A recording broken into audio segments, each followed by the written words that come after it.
Hey guys, tonight we're slipping through the back streets of Constantinople as the sun bleeds into the Bosporus. You feel that sticky evening air, part sea salt, part donkey sweat, entirely Byzantine. Don't worry, your sandal straps won't snap here probably. The city exhales as dusk licks the rooftops. You tighten your grip on the bronze oil pitcher. Its grooves dig into your palm like a lover's fingerprints. Distant temple bells toll 14 beats, though you know it's actually 16. Time's already warping. A cool fact for you: Byzantine street lamps burned olive oil mixed with resin. Efficient? No. Smelly? Absolutely. Shadows stretch across the cobbles like unraveling silk. That creak above isn't a loose shutter. It's the ghost of a galley sail twisting in dry dock. You strike a match. The sulfur snap sends a stray cat bolting. It circles back, fur brushing your ankles. Its eyes glow like twin lamp flames. Historians still argue whether street cats were worshipped or just tolerated. Tonight, your temporary allies. A breeze snuffs your match. Second try, the wick catches, painting your knuckles gold. Oil sloshes as you pour, thin streams hitting clay like whispers. This intersections. Torches haven't burned since Emperor Justinian's plague years. Your job: make sure tonight isn't the night they fail. Footsteps echo from an alley. Not yours, not the cat's. You side-eye a mosaic fragment underfoot, shattered glass cubes forming half a peacock's tail. Random tidbit, those blue tiles. Crushed Mediterranean mollusk shells. Some poor soul spent years peeling snails for this wreckage. A vendor's charcoal sketch flaps loose from a wall. His rendition of Hagia Sophia looks suspiciously like a stack of pregnant onions. You snort. The cat hisses at your laughter. Easy, you mutter, just appreciating local art. Oil drips down the pitcher's spout.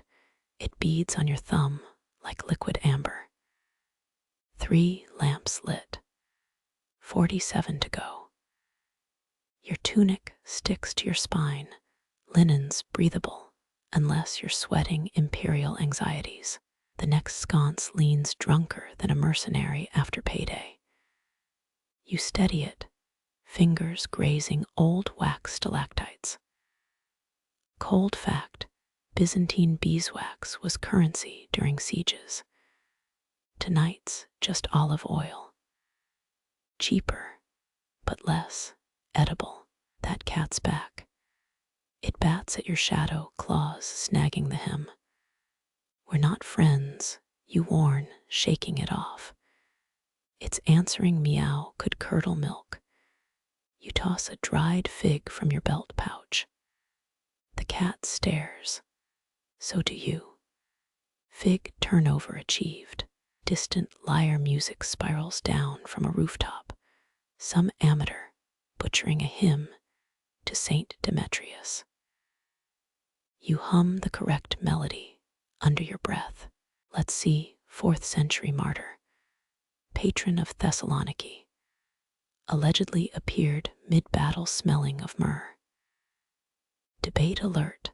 Scholars can't decide if that's metaphor or ancient air freshener marketing. A child's clay lamp rolls into your path, its wick still smoldering. You pocket it. Finders keepers in Byzantine backstreets. The design: crude fish symbol. Early Christian graffiti or someone's bad day at the pottery wheel. The cat licks its paw, judging silently. 6 lamps now glow. Their pooled light reveals a chariot wheel groove worn into the stones. Your sandal fits perfectly. One reckless step, and whoops, there goes your ankle. You hop sideways. The cat yawns. Not helping, you grumble, rubbing the offended joint. A beggar's bowl sits overturned by a well. You right it, dropping a copper coin. His mumbled thanks follow you like smoke. Your oil pitcher's lighter now, the slosh muted. Shadows deepen between buildings. That lyre player's switched to a ditty about Alexander the Great's stinky sandals. Accurate. Probably. 8 lamps. Your calloused thumb finds the pitcher's dent, the one from last week's tussle with a rogue street limper. He'd argued about wick trimming techniques. You'd argued about not getting stabbed. Both lost. The cat's gone again. You miss its judgmental stare. A moth kamikazes into your flame, its wings crisping mid-flight. You blow gently, guiding it away. Sacrifices to street lamps. According to fringe scrolls, yes. But let's blame the moth's life choices instead. 10 lamps. Halfway there, your stomach growls. Dinner was 2 figs and a hunk of bread stamped with something. Baker's mark. Tax symbol. Byzantium's mystery meat. You lick oil residue off your thumb. It tastes like regret and olives. That strays back, fur glowing like a second moon. It drops something at your feet, a mummified mouse. Thanks, you say. The cat blinks, then dissolves into shadows. You leave the gift on a windowsill. Let the homeowner deal with it. 12 lamps. The moon's risen, a shattered coin above the cisterns. Your shadow stretches 10 feet tall. For a heartbeat, it's got horns. Must be the angle, or sleep deprivation, or the residual snail fumes from that mosaic. A night watchman's voice booms 3 streets over, all honorable citizens indoors. You smirk. Honor's flexible after dark here. A dung collector's cart rattles past, its stench overpowering the oil's tang. Fun fact, they called that job gold miners. The tips were non-existent. 14 lamps. Your pitcher's nearly empty. The last torch ahead guards a blind corner where 3 alleys knot. Legend says a general's ghost paces there, counting his lost soldiers. You count your remaining oil. Priorities. The final wick resists damp from yesterday's rain. You coax it alive, blowing until your cheeks hurt. Success. 16 lamps now shimmer like grounded stars. The temple bells toll properly this time, 16 mournful notes. The cat watches from a wall, its tail twitching in rhythm. You wipe sweat with a grimy sleeve linen, now part oil rag. Home beckons past the spice market's skeletal stalls. But first, that fig in your pouch.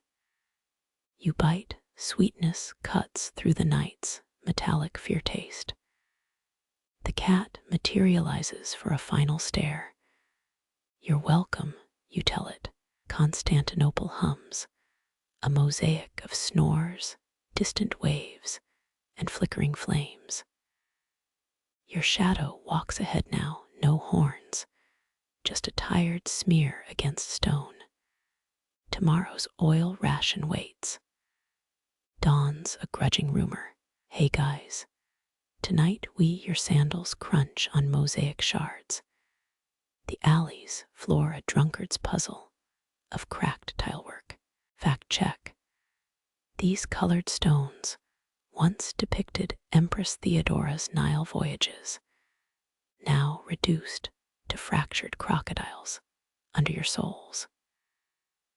3 rusted sconces loom ahead, their hinged arms creaking like old men's knees. You pour oil into the first cup, whispering the lamplighter's proverb: fire eats, but doesn't swallow. Flame licks the tarnished bronze.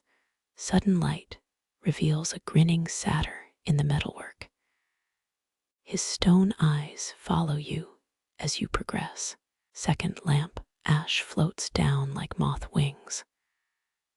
Historians still argue whether Byzantine's seasoned bread with lamp soot. Tonight, you'll pretend that gray sprinkle on your sleeve is pepper. The 7th sconce lies snapped at the base, its oil well sprouting chickweed through the cracks. You kneel, cupping a makeshift wick from your belt's frayed threads. Distant giggling trickles through the archway, high-pitched, sudden. You pivot, no child, just a dented copper pot rolling on cobbles. Third flame catches, light bounces off its surface, projecting warped faces onto the alley walls. Quirk alert. Byzantines wore lead eyeliner, believing it sharpened night vision. Maybe that's why the lamplight reveals a smudged figure in the corner, eyeliner dripping like melted silver. Mosaics underfoot change pattern, geometric waves become a 2-headed eagle mid-swoop. Your oil pitcher tilts, 3 drops miss the reservoir. Rats lap them up, whiskers glittering in the spill. 4th lantern hisses, wet wick. You grumble, relighting it with a muttered try that again, and I'll use your tail as tinder. 5 and 6 ignite smoothly. Their pooled radiance shows graffiti scratched into plaster. 1 crude sketch matches the satyr's leer. You trace the charcoal horns. Your shadow merges with his on the opposite wall. The giggle comes again, closer. No chestnut carts operate this late. Yet roasted sweetness clings to your next breath, burnt sugar and firewood nostalgia. 5th sconce's flame gutters. You shield it instinctively, palms singing. The brief darkness between blinks holds shapes. Small feet patter past. By the 6th lamp, you're spinning rhymes to stay grounded. Oil for the brass, light for the stones. Someone's gonna trip on these emperor's old bones. The final sconce, 7th, bent like a question mark, sputters awake with your last match. Heat stirs the air, your sweat draws a thin line down your spine. That eyeliner phantasm reappears, a man's silhouette, wavering where alley bends meet. He lifts a hand, palm gleaming with something wet. You step toward the 7th lamp's glow. Its light stretches your shadow into a giant's. The chestnut scent intensifies, ghost of a street vendor's Grillo cough. Your heel grinds purple glass into the mosaic. Theodora's crocodile loses an eye. When you glance up, the figure's gone. Only his eyeliner smudge remains, plus 19 fresh chestnut shells arranged in a crescent. Shadows from the 7 lamps braid themselves across the alley, interlocked patterns suggesting teeth or temple gates. You count each wick twice, 7 flames, 16 paces between them. The arithmetic feels dangerous. Leaving, you toss a chestnut shell into the darkest archway. It cracks against stone like knuckle bones. Laughter follows you out, higher than a child's, lower than the wind. Historians would blame indigestion from soot-seasoned bread. You pocket a mosaic shard, its tesserae still sticky with thousand-year-old mortar. The seventh lamp winks first as you retreat, oil reserves low, its light already forgetting your face. The oak door groans, its hinges protesting like ghosts of overworked donkeys. You catch the scent before seeing her beeswax and barley, malt tangled with medicinal rue. Byzantines believed widows' homes housed tempest-tamed spirits, their lintels marked with 3 charcoal dots. You now spy above the frame. Her knuckles emerge first, parchment-thin skin stretched over bones like ancient ivory combs. She offers a cake without words, golden crust, dimpled by a thumbprint deeper than the Sea of Marmara. You recognize the gesture. Street lore claims widows baked barley lumps to mute their tongues during mourning years. Bite carefully. It tastes of resilience and yesterday's ashes. 11 visible candles gutter behind her 63, if you count the melted stubs on the windowsill.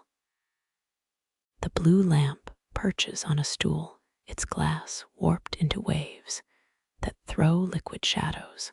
Persian cobalt, you murmur, recalling how traders smuggled the pigment in donkey bladders. She startles her breath, stirring the light into panicked ripples. Historians still debate whether viper venom or walnut oil preserved those brilliant hues. Tonight, it's enough that the cerulean pools lick her white braid into something aqueous. Her floor mosaics tell stories in reverse. Fish bones reassemble into swimming forms under your shuffling feet. A fringe theory claims widows repurposed burial shroud threads.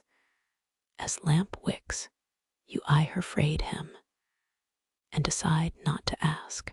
The blue flame stretches, projecting a drowned city across the ceiling.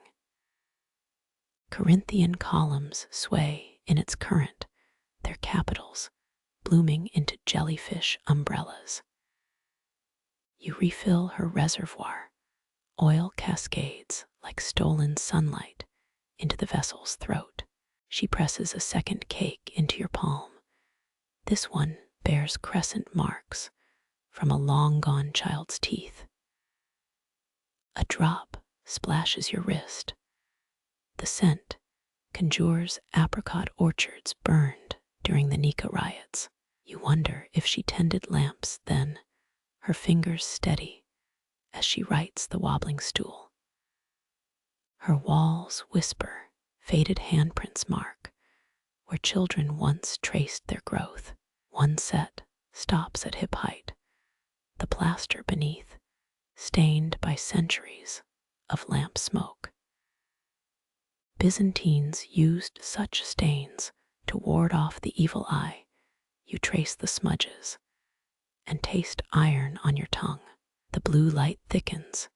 Sea salt tang coats your molars. She points to your oil-slicked sandal, a chuckle rasping like parchment dragged over stone. You mimic her gesture, pressing a thumb into the dirt floor. Her laugh lines deepen. Suddenly, she's 20 years younger, 40 years lost. The lamp flares its azure glare, erasing the vision. When you blink, she's holding a terracotta shard, charcoal strokes, sketching your face alongside fish and chariots. The fragment still smells of kiln fire. Your nostrils prickle at the 7-century-old heat. You nod thanks. She tucks it into your satchel with a midwife's precision. Departing, you count her property lines, 17 steps from door to cistern, 32 to the collapsed bathhouse. Historians would kill to catalog her kitchen herbs. You settle for noting the rosemary thriving in a broken amphora. The blue light follows, lapping at your heels like a loyal hound. At the alley's mouth, you turn her window frames a swaying cerulean star. By dawn, the flame will shrink to a sapphire ember, but tonight it burns bold enough to shame the moon. Your final glance catches her shadow, arms raised, as if testing the weight of memories. The barley cake crumbs in your pocket, hum a lullaby only the widowed can hear. Moonlight carves the sundial's fracture into a silver scar. Your shadow pools where noon markers should lie. Crouching, your knees kiss pavement, worn smooth by forgotten astronomers, their chalk calculations long since washed into the Tiber. The guardian lamp's bowl cradles fossilized wax, centuries of drips, forming translucent tree rings. You chip away crust, each fleck whispers of emperors who timed their deaths by shadow length. A splinter stings your thumb. 19th century curators would later debate whether this was Hadrian's private timepiece. Heat blooms, oil catches just as a nightingale alights on the gnomon. Its song weaves through the sundial's numerals. You recognize the melody from a condemned basilica's last liturgy. Feathers ruffle, an odd rhythm pulses beneath its breast. Historians still argue whether Byzantine songbirds were trained to mimic chants. Tonight, the proof perches inches from your soot-stained fingers. The wax knife warms in your palm. Its handle bears teeth, marks from a long-dead horologer. You smooth molten beeswax over the fracture. The stone sighs as ancient gears shift beneath your knees. A drip escapes. It hardens into a comet shape. Won't make that mistake during the next eclipse. You mutter into your collar. Constantinople's streetlights relied on convicts, refilling oil jars. Your task feels nobler until the nightingale poops on your shoulder. Blue flames dance where the crack once bled shadow. They twist into numerals from a forgotten calendar. Your oil pitcher glugs, a sound like a thirsty senator at symposium. The bird trills again, this time mirroring the widow's lullaby from 3 alleys back. Coincidence? Maybe. Byzantium thrived on such whispers. You pocket a wax shard. It smells of honey still, though the hive crumbled centuries ago. The nightingale's claws click against bronze. It's defacing the sundial's motto. Sol lucet omnibus becomes Sol lucet o as the creature pecks away. You shrug. The missing letters, now red sun shines for eggs. Fitting, given the yolk-colored moon. A bat swoops. Its shadow momentarily reattaches the sundial's broken arm. Lesson learned. Even broken time can heal itself fleetingly. Moonlight shifts, exposing numeral XII's ghost, where a mosaic once proclaimed midday. You spill oil deliberately here, The puddle becomes a liquid mirror for stars. 3 constellations burn brighter, Orion's belt, cinching the night tighter. The bird falls silent, suddenly just a bird, no longer a feathered mystery. Its flight leaves the sundial vibrating like a plucked lyre string. Your thumb finds the horologer's bite marks again.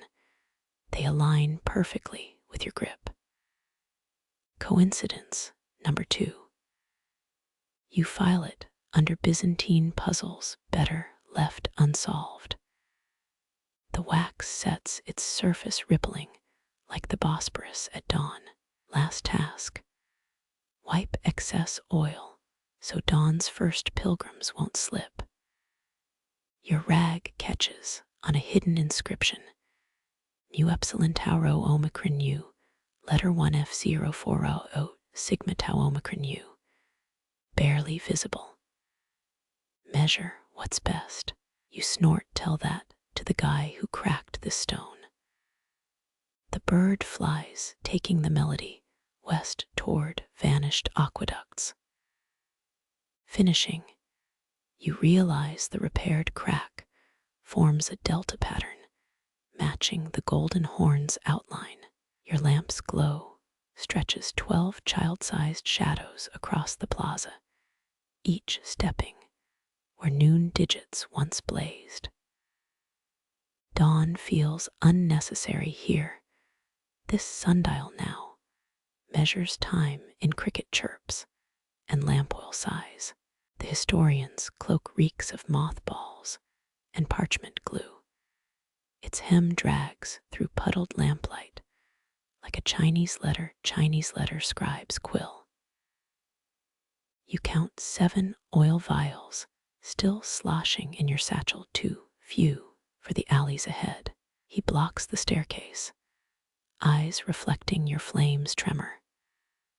A trade, he croaks, voice steeped in ink and dried plums. 1 story per ounce, a fair toll for knowledge's stairway. You glance at his outstretched palm, nails blackened from tracing ancient marginalia. Constantinople's street lamps once burned fish oil from Ephesus. A tidbit he spits out when you hesitate, finer than olive oil, though the stench made senators retch into their beards. His chuckle rattles, a parchment scroll being uncinched. You pour half a vial, golden threads pooling in his horn cup. Emperor Zeno. He begins oil hissing as it hits the wick, drowned in a vat of honeyed wine during a symposium, or so the chronicles lie. His teeth flash, stained like old ivory dice. Truth is, his rivals pumped the sweetness through heating. Pipes slow poached him alive in his bath. A bat swoops, your flame wavers. The historian grips your wrist, his thumb finds the wax burn from repairing the sundial. Ah, you've met time's nightingale. His nails dig crescents into your skin. Second story requires payment. You relinquish another ounce. Oil smoke sketching helmeted shadows on the stairs. Justinian's architect, he whispers as Byzantine frost nips your ears. Buried his daughter beneath the hippodrome's starting gates. Her ghost still counts chariot laps. Beneath his hood, a smile sharp enough to cut palimpsests. You recall mosaic tiles shifting underfoot 3 nights prior, wonder about smiling girls made of glass and dust. Third tale needs tribute. His cup overflows now, oil tracing the cracks in his palm lines. You resist. He wheezes, a sound like crumbling codex pages. Find free sample. Leaning closer, his breath smells of lead-sealed tombs. the bronze horses above Hagia Sophia, stolen from a Khazar king who birthed them in furnaces, fed them molten silver. Wind snarls, you press the vial to your chest. Street dogs howl blocks away their chorus, counting your heartbeats. The historian strips off his left glove, skin tattooed with minuscule script. Last offer. Leo the Wise's lost prophecy for all your oil. Historians still argue whether Leo's visions stemmed from epilepsy or opium. The debate courses through his inked veins. You step back, sandal slips on a treacherously placed olive pit. His stained fingers twitch, hungry for the lamp fuel keeping your city's stories aflame.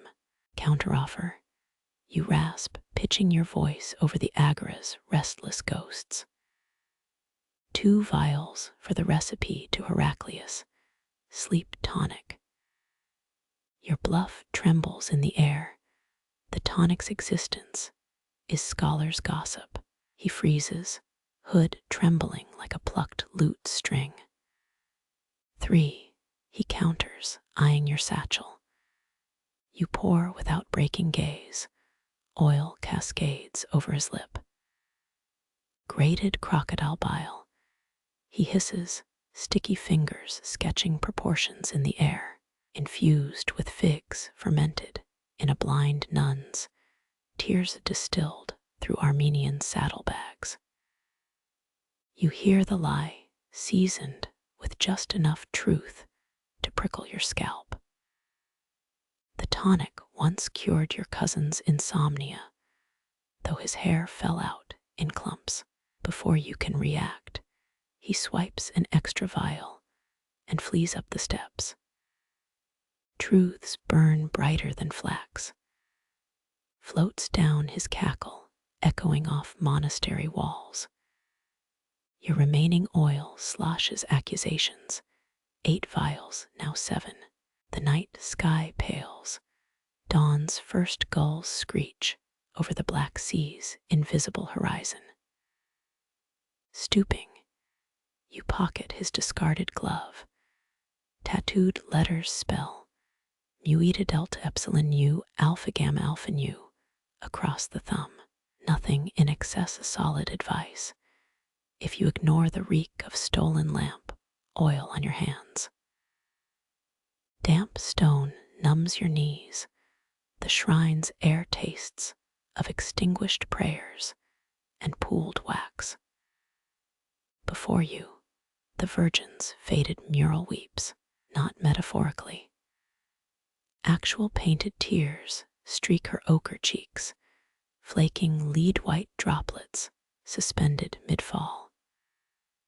Her lamp's bronze holder sags, its wick drowning in blackened oil.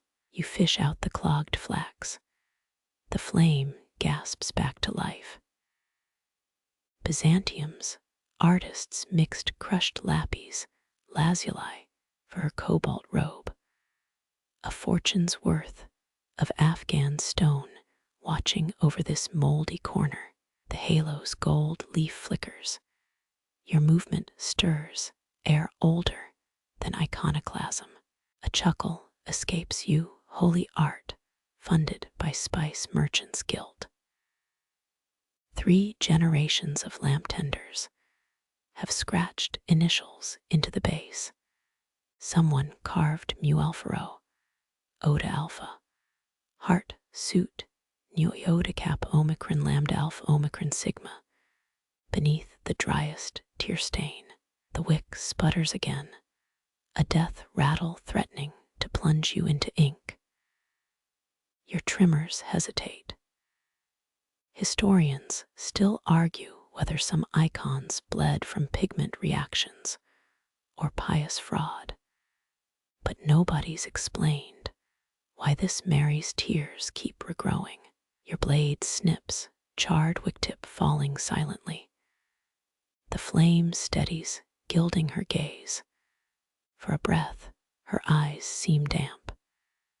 You blink, probably sleep deprivation, or the leftover crocodile bile tonic fumes.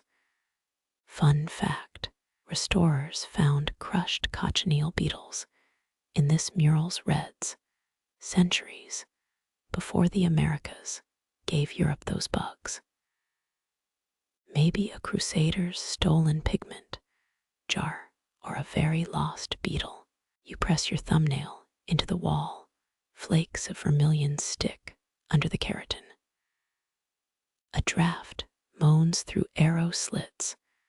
The lamp's glow quivers across her face.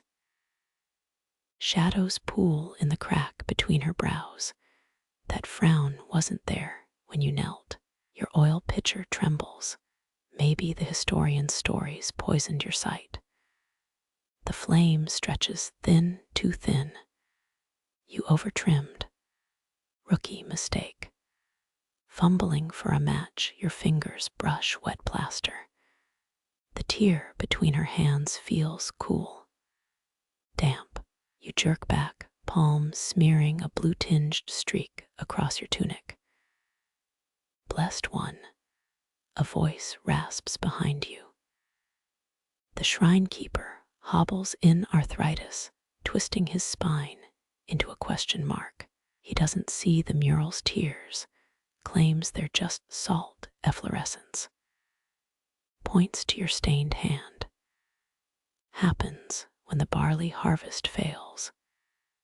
You hum noncommittally, hearing the historian's laugh in the hissing wick. The keeper lights 3 beeswax tapers, their smoke coiling into bearded dragon shapes. They say she wept real tears when the Latins sacked the city. He spits on the floor, a globule landing near your sandal. Gold-thirsty bastards, your oil pitcher glugs, fresh flax drinks hungrily. The flame fattens, its light catches something new. Behind Mary's left ear, a tiny painted spiderweb, masterfully detailed. You lean closer. Did the artist include the spider? The keeper wheezes out. Floorboards creak. His absence leaves the shrine colder. 2 wax drips congeal on the altar, blobby sentinels guarding your solitude. The mural's eyes follow as you stand. Byzantine art's oldest parlor trick. Wind winds through cracks. The flame ducks low. In that heartbeat of dimness, her tears gleam silver. Actual liquid. You freeze. Blink. They're paint again. Your pulse riots. Throat drier than the reliquary dust underfoot. A tile shifts behind the altar rat or vandal. You round the corner, kicking up ash from last week's offerings. The hidden niche drips with stolen lamp handles and 1 fresh rose. Its petals curl black at the edges, burnt by wax. Heat. The flame coughs. You spin Mary's upraised hand, now points toward the rose. Probably a draft moving the light. Probably. Matches rattle in your pocket as you retreat, palms still smudged divine blue. Outside, the stars have dimmed. Dawn's a blade's width away. You count remaining oil vials, 6, 7. The historian's theft still stings.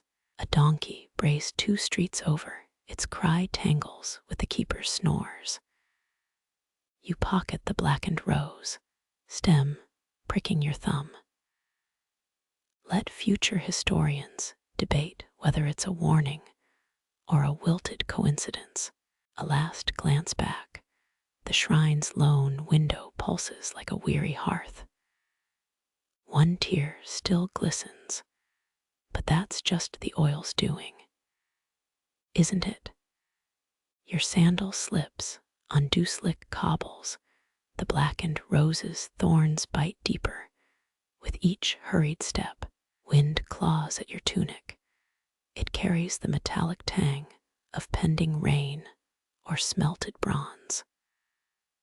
Above you, an iron lamp chain shivers. 16 firepots dangle like misstrung pearls, each claw-footed holder older than the reign of Justinian. A gust howls through the alley. The lamps swing wild. Their fused shadows thrash, a zigzag serpent eating its own tail. Byzantines hung these chains to a PPE, a SE Chinese letter, S fear of dark streets. Never mind that most could afford private torches. One pot cracks against its neighbor, an off-key chime that vibrates your molars. You count the lamps aloud, its ritual by now. 14, 15, 16. The chain jerks, your tally stumbles. Always 16. Always. Yet the final lamp's light dies 10 paces ahead, its flame guttering in a bronze bowl choked with crow's nests. A shop shutter bangs open, you duck, as dried fish rain from a balcony. Winds brewing a proper Hades soup tonight. A graveled voice calls. The fishmonger grins, 3 teeth gleaming in the lamplight. He gestures to the chain. Careful, they don't nick your scalp, smelted from old swords, those bastards. You hum, half listening. Scholars found similar chains near the Mises brothels, advertisement tactic, or crime deterrent. The fish oil in your pitcher sloshes, rank enough to make the crows retreat. First flame relit, the iron scorches your palm. Constantinople banned street torches after the Nika riots. 18,000 dead taught, emperors the cost of flammable mobs. The chain convulses. A metallic scream rips the air. You freeze, lamp oil dripping down your wrist. 16 shadows merge into one, coiling across the street like a liquid adder. Its head rears toward the unlit alley, if alley it is. The darkness there feels dense, hungry. Nice night for a stroll, lamp tender. You jump, the fishmonger's leaning on his counter now. He plucks a scale from his beard. They say the chain once strangled a thief. Swear I heard bones creak last quinquagesima. He spits, the globule vanishes into shadow. Course, I also heard my ex-wife loved me. Lies both. Your laugh comes out strangled. Second lamp lit, brass filigree blooms with heat. The fishmonger's yarn isn't total fantasy. Workers repairing the Valen's aqueduct found 7 skeletons wedged between stones, ribcages crushed. Historians still argue whether it was a collapse or punishment for stealing lead pipes. The serpent shadow quivers, each lamp's flame now tinged spectral green. Sulfur, or your exhausted eyes. Third wick trimmed, a spark catches your sleeve. You bat it out grimly. Byzantine fire brigade recruits trained with vinegar-soaked sponges. No help when the Crusaders' flames ate the docks. Sudden silence. The wind dies mid-roar. Your breath plumes unnaturally white. 16 lamps burn steady, but the serpent shadow writhes faster. No, not the shadow. The cobbles themselves undulate, stone scales rippling toward the unlit alley. You grip a lamppost, fingers slipping on condensation. Oi, you all right down there? The fishmonger's voice sounds leagues away. You force a thumbs up. Fourth lamp oil sputters over tarnished Minerva reliefs.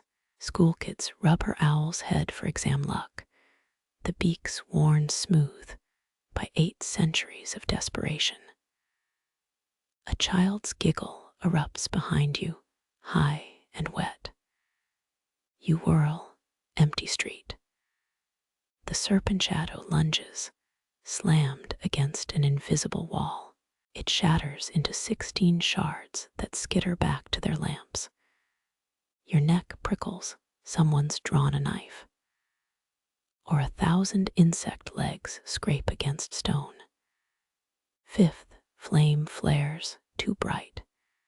You shield your eyes. When vision returns, a figure stands in the unlit alley. Male, female, robes flutter in non-existent wind. Their face, a blur of smoke and reflected lamplight. The fishmonger whistles a crude tavern tune. Reality snaps back. Sixth lamp hisses water in the oil. You sniff camphor. Plague precaution. 20% of the city's oil got spiked with it during the Black Death. Made flames reek like grandma's closet, but kept weasel sneezes at bay. Shadows regroup, their serpent now eyeless. Hollow. The alley dweller steps forward, floats. Your lungs constrict. Seventh wick needs a new flax twist. Fingers fumble the roll. Things whisper in the darkness beyond them. Papal legates arguing tariffs. Or Venetian assassins gossiping. Ever seen a mare-tortoise?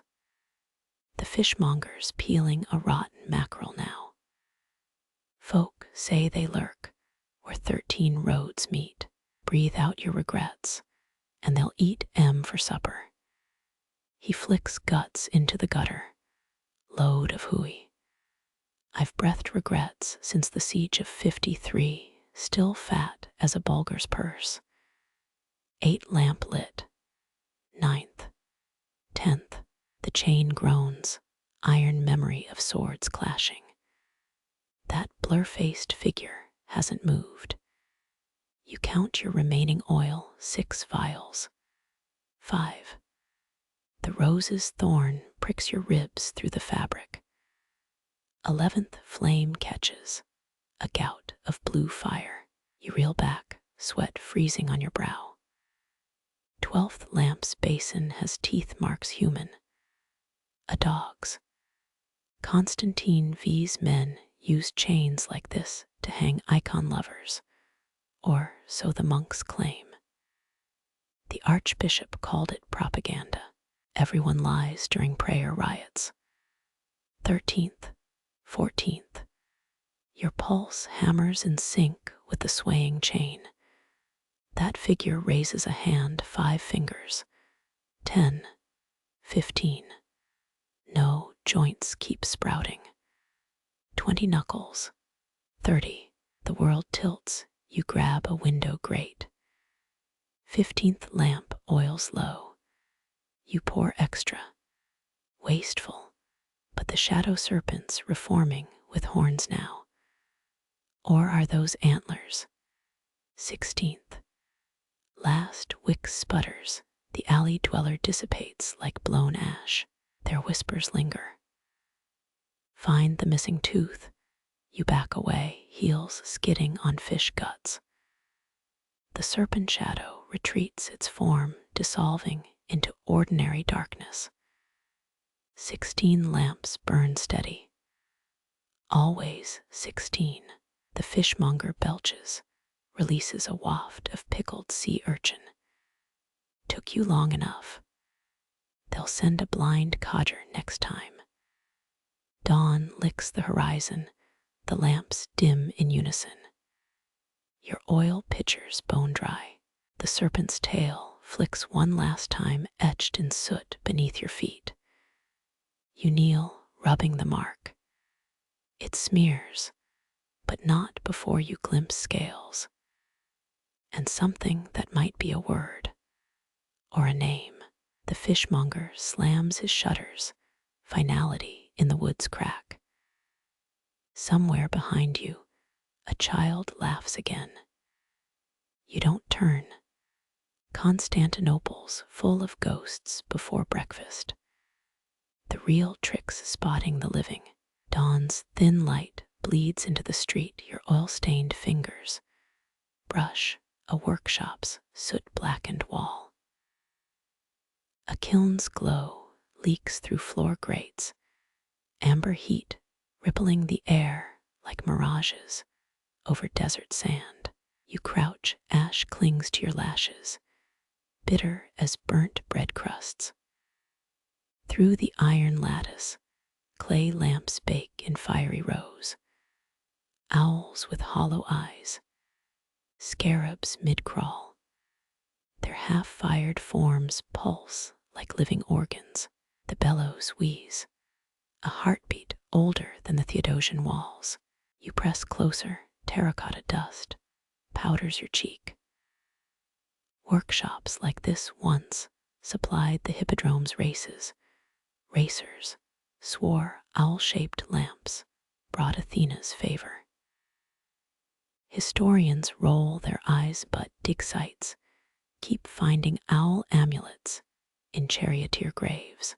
A kiln brick cracks, embers cascade in a shower of dying stars. You flinch, charcoal smears your tunic. Someone's left tools scattered, wire cutters glinting.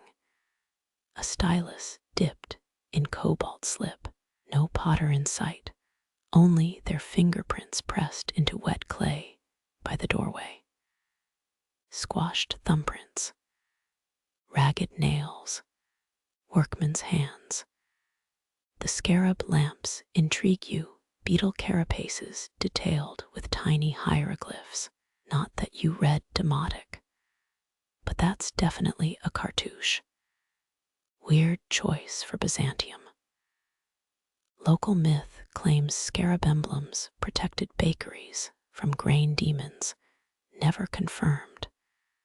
But hey, moldy flowers scarier than Hades. You reach through the grate, heat singes arm hair. Fingertips graze an owl's talon, thieving's a closed-eye affair. You're more a spectator. The voice comes from above. A woman leans on the alley's opposite wall. Ash streaks her into a living fresco, only teeth and eyes untouched by gray. She nods at the kiln. Beisel's work, died last Lent, left everything cooking mid-fire, panspermia of a madman. She chuckles, dry as papyrus. You withdraw your arm slowly. Guards his ghost, guards nothing. City confiscated the place, too many suspicious symbols. She licks soot from her palm. 5th century types got twitchy ray. Egyptian motifs. Suppose owls symbolize Christ's wisdom now, if you squint. The bellows sigh again. A gale exhales through the grate. Scarab lamps tremble, their hieroglyphs glow molten gold.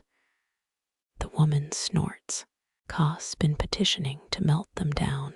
The metalsmith on Hagia Sophia's North Arcade says foreign shapes attract jinn. You peer closer, the owl's beakscape toward the workshop's rear. Following their sightline, a brick leans askew in the wall. Moss creeps from its edges, unnaturally green for this smothered air. You stand, knees popping. The woman watches, sharp as a kestrel. Beisel's final joke, she says, left his kiln timed to outlive him. Eternal middle finger to the guild masters. Her laugh turns phlegmy. Died of a bellyful of mercury, you ask me. Liked gilding lampwicks, said gold smoke pleases darker appetites. The suspicious brick calls to you, terracotta dust, crunching underfoot. You pry it free, clay flakes sting your eyes. Inside the cavity, a linen-wrapped bundle. Unfurl it slowly. A mosaic chisel clatters out, its handle inlaid with jet and malachite. Beneath, papyrus scrawled in hasty Greek. Burn the owls on the new moon, their shadows point to the dog's fourth leap. The scarabs suckle no milk, but crave iron's rust. You blink, nonsense or cipher. The woman materializes at your shoulder, reeking of burnt honey. She squints at the note. Old Basil loved his riddles. Sold lamps to palace eunuchs and fishwives, alike charged everyone in peppercorns. She taps the papyrus, burned his ledger after the tax raid. Smart man, stupid pride. A scarab lamp explodes in the kiln's shrapnel, pings the grate. Green flames surge for a heartbeat. The hieroglyphs writhe like snakes. The woman grabs your elbow. Best move, firing chambers haunted when Jin P. You retreat back, pressing damp stone. The bellows gasp. Every scarab's etched belly now bears a crescent moon. Coincidence. Byzantines stamped crescents on military gear after beating the Persians. Pride over pragmatism. But why here? Why now? The woman vanishes. Only her silhouette lingers in hanging ash. You pocket the chisel. Its weight feels borrowed, not owned. The kiln roars, a crescendo of cracking clay. Owl lamps fracture, revealing hollow chambers in their bellies. One holds a dried fig. Another, a child's milk tooth. Feeding ghosts, you mutter. The hippodrome crowds roar echoes in your skull. Or is that the kiln's hunger? You toss a copper coin into the nearest grate, a tribute to whichever god's listening. Dawn proper arrives. The kiln's glow fades to sullen red. You exit the alley, terracotta dust stripes your sleeve like war paint. Behind you, the bellows wheeze a final note, mourning or mockery, depending on the wind. The terracotta dust on your sleeve flakes away as you turn the corner, revealing a plaza where 5 bronze dolphins arch over dry basins. Their mouths gape toward nothingness. Rusted chains dangle where oil lamps once swayed. Constantinople's aqueducts pumped water here once. The same system that fed the baths of Zeuxippus, though you wouldn't know it from the cracked tiles underfoot. You kneel, your oil pitcher glugs, amber liquid into a dolphin's hollow belly. The sound echoes, a thirsty ghost gulping. Historians still argue whether the fountains ran dry from siege damage or some bishop's decree. Water shortages made everyone pious and paranoid. Your lampwick catches flame, light pools in the basin, revealing mosaic fish frozen mid-leap. Their glass scales drink the glow, turning the empty trough into a phantom sea. Watch your step. 2 toga-clad senators argue in pig Latin below your left sandal, their stone faces chipped by thirsty pigeons. A coin winks up at you, half buried, where the basin's curve meets cobblestones. You pry it free. Constantinople's profile stares back, her nose worn smooth by centuries of desperate thumbs. Makes sense, Emperors minted these during the Theodosian Wall's construction, paying workers in self-aggrandizement and copper. The dinar feels lighter than it should someone shaved the edges. Classic Byzantine hustle. Above, the dolphin's tail creaks in the wind, a shrill note that unspools into the dark. You pour another measure of oil. It flows too fast, splattering the sternum of a carved mermaid below. She scowls, or maybe that's just the lichen. The lamplight deepens, shadows congeal into shapes. One resembles your landlord. You frown. Civic pride's elusive at this hour.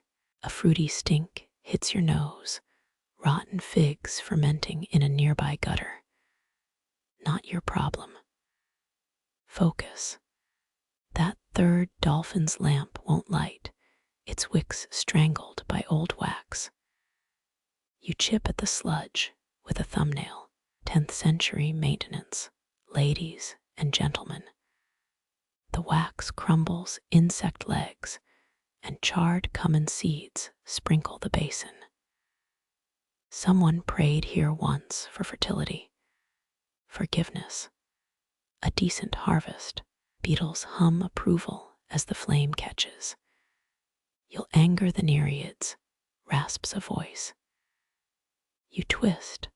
A one-eyed beggar perches on the basin's edge. His toes grip the bronze like a gargoyle's. Dry fountains breed bitter nymphs, he croaks. They'll curse your olives, wither your fig tree, give your goat leprosy. Don't own a goat. They're flexible. He spits. The globule sizzles in your lamplight. Saw a nun grow a third nipple last Tuesday. Direct result of disrespecting fountain spirits. You eye his foot claws. Got any advice that doesn't involve livestock diseases? He grins, 3 teeth, all different shades of brown. Oil the dolphin's eyes. They've been crying rust since the Huns dropped by. You hesitate, then dab oil on the nearest bronze eyelid. It dribbles down like a molten tear. The basin groans. A subterranean belch shakes your kneecaps. The beggar cackles. See, they're still thirsty. A bat swoops, snatching a moth from above your flame. Dinner and a show. You pour the last of your oil into the final lamp. It sputters, then steadies. Shadows shrink. The mermaid's scowl softens, or maybe you're hallucinating from fig fumes. The beggar's gone. Only a greasy palm print mars the basin's rim. You pocket the clipped coin.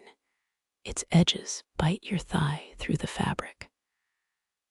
Above, the aqueduct's skeleton cuts the stars into prison bar segments. They say Justinian once toasted here with Persian wine, though your source is a 14th century grimoire written on goat hide. Credibility's flexible past midnight. Wind riffles your hair, it smells of seaweed, though the seas a days walk away.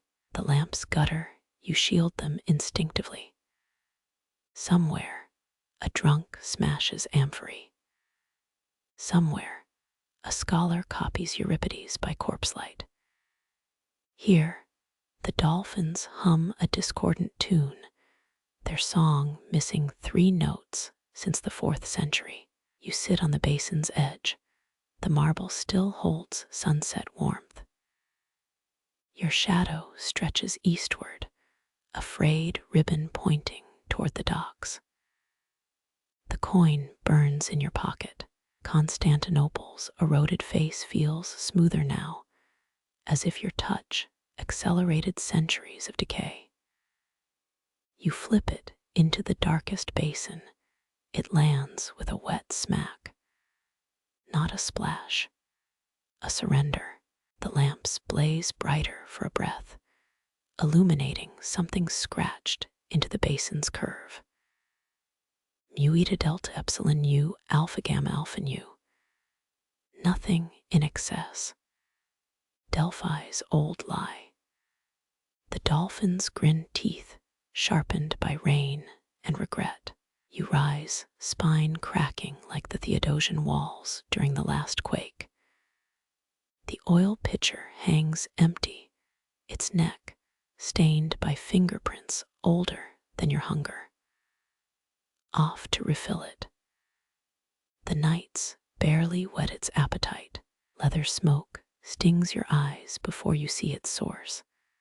A cobbler's all-piercing oxhide stretched over his knee. His shop's a hollowed-out niche between a tannery and a synagogue. 3 oil lamps gutter above his workbench. You adjust the closest flame. Its light reveals boots piled like skinned animals. The cobbler hums, a jagged tune syncopated with his stitching. His needle stabs leather in time with your wick-trimming punch pull, until the rhythm owns your lungs.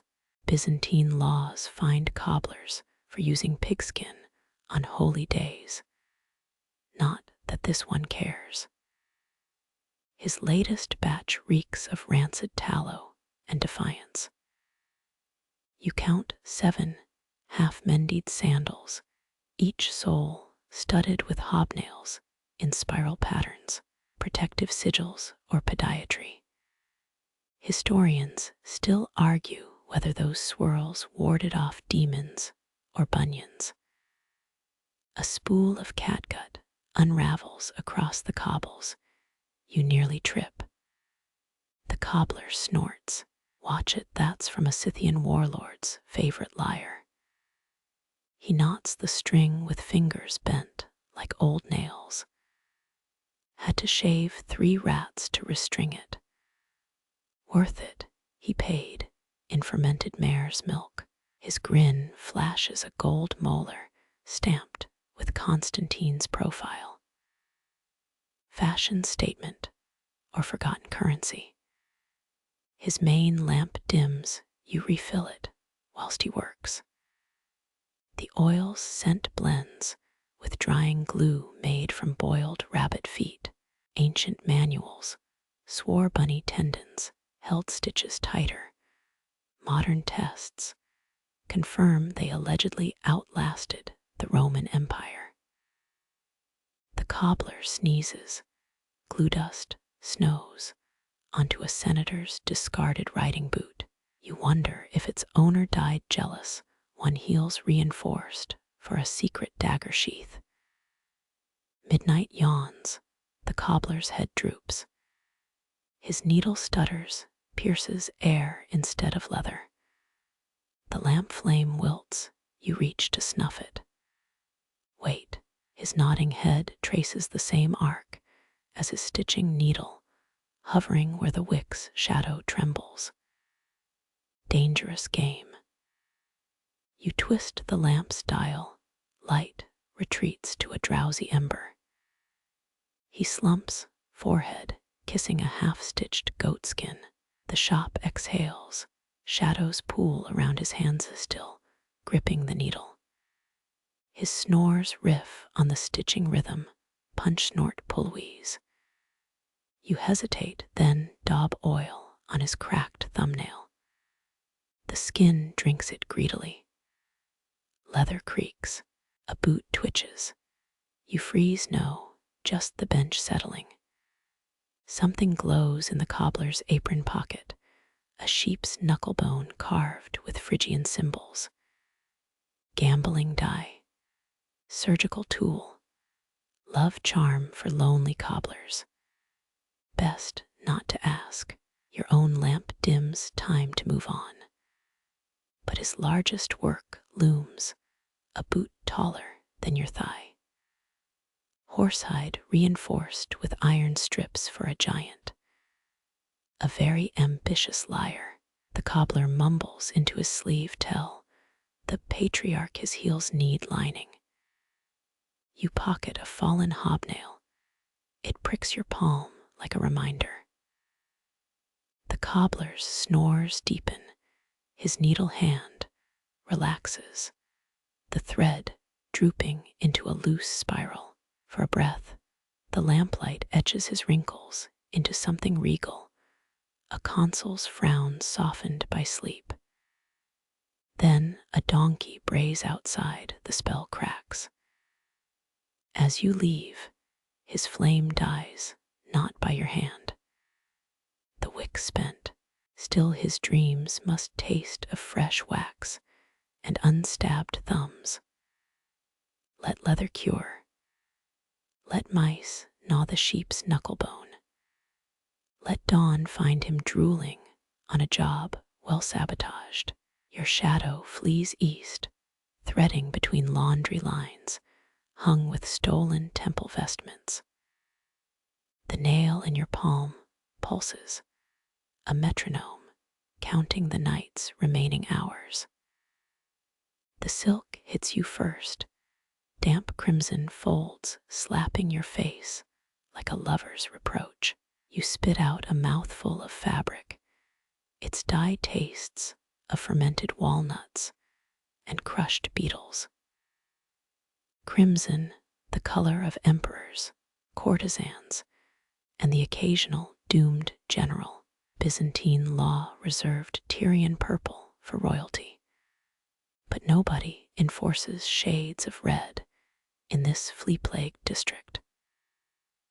Midnight commerce breathes around you, bolts of cloth colonize the alley. Awnings sag under silk's liquid weight. You navigate by lamplight, threads snagging your sleeves, snaring your oil pitcher. Somewhere above, a merchant's nasal snore syncopates with creaking loom weights. Slide the pitcher to your hip muscle memory from dodging Ephesian pickpockets. His shop's a fabric tumor, tentacles of damask strangling neighboring stalls. You step over a spilled basket, moth larvae writhe in spilled indigo powder. Full malachite grindstones gather dust. Modern dyers prefer Armenian oak galls, but this one, he's old school. His ledger lies open. A splotched page records a sale. 1 bolt scarlet samite, paid in Venetian glass beads, and 2 live ferrets. Classic barter economy, plus weasel dividends. The merchant himself sprawls on a divan, snoring into a cushion, embroidered with Hittite fertility symbols. His beard's braided with gold thread, each plate weighted by miniature lead crosses, protection from both thieves and lightning, or just terrible fashion sense. Silk merchants were Constantinople's original hypebeasts, renouncing armor for patterns that screamed, "Rob me, I'm rich." His lamps rebel, 3 brass horrors shaped like roaring lions. Their wicks drown in pooled wax. You chip away hardened drips. The sound echoes a woodpecker's breakfast. 1 lion leaks oil, its moss-stained green from tarnished copper. Historians still argue whether these beast lamps symbolized imperial power or just lazy metalworkers. Refilling the least damaged lion, you notice threads embedded in the oil, flickers of azure and gold, raw silk, strands too delicate for trade. A secret ingredient. Some swore adding shredded textiles made flames burn brighter. Others just called it arson waiting to happen. A sudden draft, curtains rear up like cobras. Your lamp gutters, the merchant's snores hitch. For 3 breaths, darkness owns the room. Then the flame steadies, revealing his hand dangling over the divan's edge. Cradled in his palm, a mother-of-pearl button. You freeze. Regional governors minted those during Theophilo's reign to bribe Persian emissaries, or was it to silence them? The debate eats more academic hours than the Great Schism. The merchant's fingers twitch, button teetering on his calloused rim. Your lamp hisses, sweat pearls on your neck. Stealing from sleepers, bad karma. Stealing from silk merchants, civic duty. A loom weight crashes upstairs. The merchant snorts awake. His free hand claws at the cushion, finding only Hittite bikini girls. You're already back at the lamp, plausible deniability secured. The button warms your palm, its edges bite like a lover's parting words.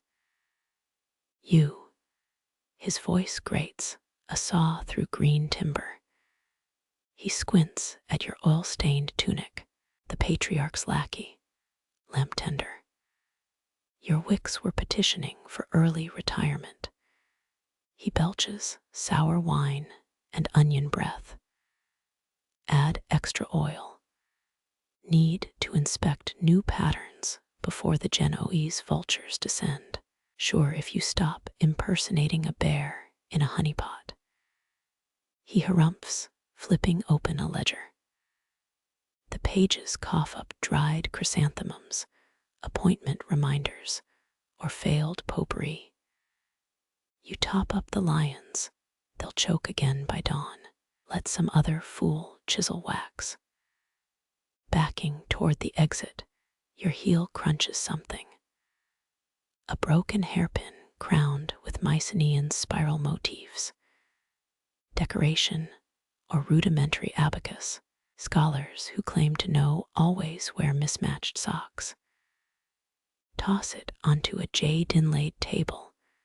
Let the merchant's hangover solve the puzzle. Wind howls through the street. Curtains whip into ghostly dancers. Their hems kiss your lamp, dyeing the flame ruby red. For a heartbeat, the entire alley glows like a circulatory system. Then normality rushes back, oils, amber reclaiming its throne. The button's mother of pearl winks in your pocket, a smuggled moon against your thigh. You glance back, the merchant's already snoring, quill dangling from his fist. His latest invoice flaps, a doodled warship attacking a squid. Byzantium's economy in a nutshell. A stray cat materializes, gnawing on abandoned indigo moths. It follows you for 6 paces, then dissolves into a wall hanging's peacock pattern. You count 7 more curtains before reaching the intersection, each pulsating with embroidered nightmares. The last one sweats saffron, your shadow clings to it, reeking of Persian markets and lost bets. Dawn's still a rumor.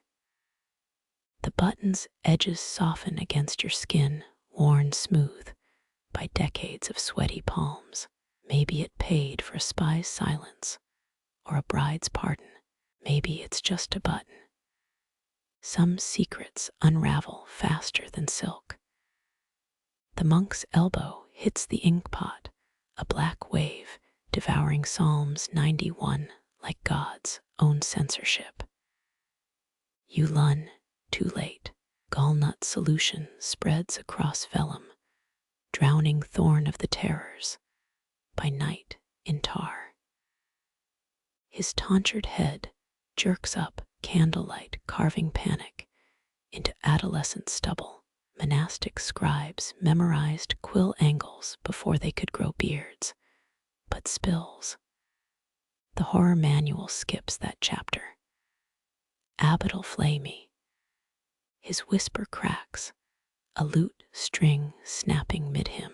The spilled ink mimics a dragon now, winged and spiteful.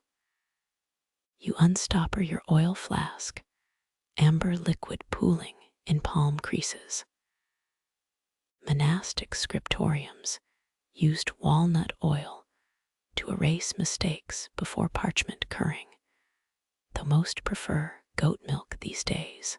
The novice stares, hopelessness curdling into suspicion. Oil dissolves ink. He smells of fermented fish paste, standard scribe snack for night shifts. If you're patient and pray to job, your thumb rubs clockwise, ink retreats into smudged submission. His reed pen trembles, you guide it with your free hand, reforging letters over the stain, your fingers crusted with lamp black and dignity. He breathes through his mouth incense and adolescent sweat. Reptilian inkblot becomes looping olive, the original psalm warned of pestilence that stalks in darkness. Yours now boasts pestilence that nibbles on cheese. Historians still argue whether medieval copyists invented holy dad jokes or just inhaled too much oak gall fumes. The oil works mostly. A telltale gray haze lingers like smoke after a heretic's barbecue. The novice's shoulders slump, gratitude and existential dread in equal measure. His desk teeters, scrolls cascade like scholarly dominoes. You catch a falling codex, its margins crammed with doodled sea monsters wearing bishop mitres. They're metaphors. He blurts, cheeks flushing pomegranate red. For what ecclesiastical fishing rites? You prop the book open, a mermaid's scales labeled cardinal of the Aegean. His quill dabs the air defensive. Saint Basil wrote about converting sea serpents. And how's that working out? You nod to his ink-stamped sleeve, a Kraken inked mid-sermon. He groans, knuckles white around the pen. Copyroom humors a tightrope between devotion and madness. You relight his desk lamp. The wick's uneven glow softens his scrunched brow. His inkwell reflects both your faces, distorted into 6th century grotesques. The night grinds on quills scratching, oil evaporating. You mend 3 more lamps while he copies Ezekiel. Each time you pass, his nib strays into doodled saints, battling, levitating turnips. At this rate, his psalter will trigger a schism by breakfast. A bell tolls, matins beckons. He freezes, a hair sensing hawks. Go, you murmur, filling his lamp with your last dregs. I'll finish the page. But the abbot thinks moths ate the ink. Stick with that. He scurries off, sandals slapping like wet trout. You claim his stool parchment, prickling your forearms. The counterfeit psalm glares up, your forged letters, adequate if God squints. Your own hand loops differently, trained on receipts and bar tabs, not holy texts. The lamp spits. A spark lands on nibbles on cheese. Poetic justice. Finished, you pocket his discarded trial sheet, a donkey-headed saint preaching to geese. Medieval marginalia collectors would duel for this junk. Outside, the novice's voice lifts in plain song, words clear, pitch wobbling. Dawn licks the scriptorium's grill, your shadow mocks the Kraken on his desk. The ink-stained lamp smokes, reeking of pine resin and teen despair. You adjust the wick flame, steadying into something resembling competence. The corridor sighs. Sand trickles through an hourglass somewhere. His abandoned quill rolls, leaving dotted trails like mouse convictions. Matins ends, sandals shuffle closer. You slip out as he returns, passing under a lintel carved with griffins eating their tails. His whispered thank you clings to your old flask, a vow sealed in beeswax and shame.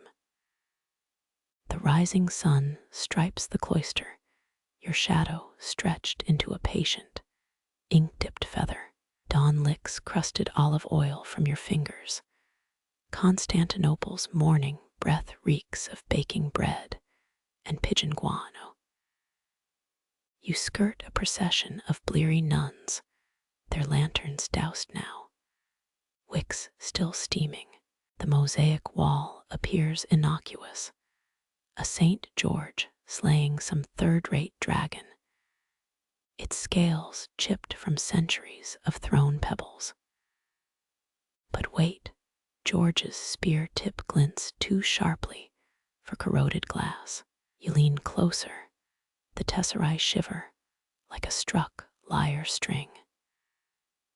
Gold leaf fractures under your breath. Byzantine artisans mixed it with egg yolk for that migraine-inducing shimmer. The saint's face ripples, becomes yours eyes wide, with a decade's worth of lamp soot. You recoil, heel, crunching a mosaic fragment. Blue glass grinds underfoot, the sound of money dying. Constantinople's elite paid extra for Egyptian cobalt in their saintly nose hairs. The mimic face mouths silent words, its tiled lips glazed with accusation. Historians still argue whether these shifting mosaics were pious art or rich folk trolling future archaeologists. You fumble the oil pitcher. Amber droplets kiss the dragon's claw. The beast recoils, glass shards realigning into a celestial map. 7 stars pulse, where its eyeball was Ursa Major doing pelvic thrusts across the tiles. A drunk philosopher once swore mosaicists hid astronomical charts under biblical scenes, claimed you could navigate to Crete using Cyril of Alexandria's beard. The oil puddle deepens, your warped reflection floats among unfamiliar constellations. No Ptolemy-approved shapes, here just a squid wearing a crown, a jug with too many handles. Your thumb smears the spill, the stars bleed into a word, alpha nu alpha zeta eta tau eta sigma eta. Search. You snort, Byzantine riddles require better coffee. But the wall sings now, a hive-like hum vibrating your fillings. Glass dust rains from St. George's horse, its mosaic mane becoming your shawl's fringe. You've patched enough lamps to know reality shouldn't tessellate. Yet, here's your left boot, replicated in 1,000 emerald fragments.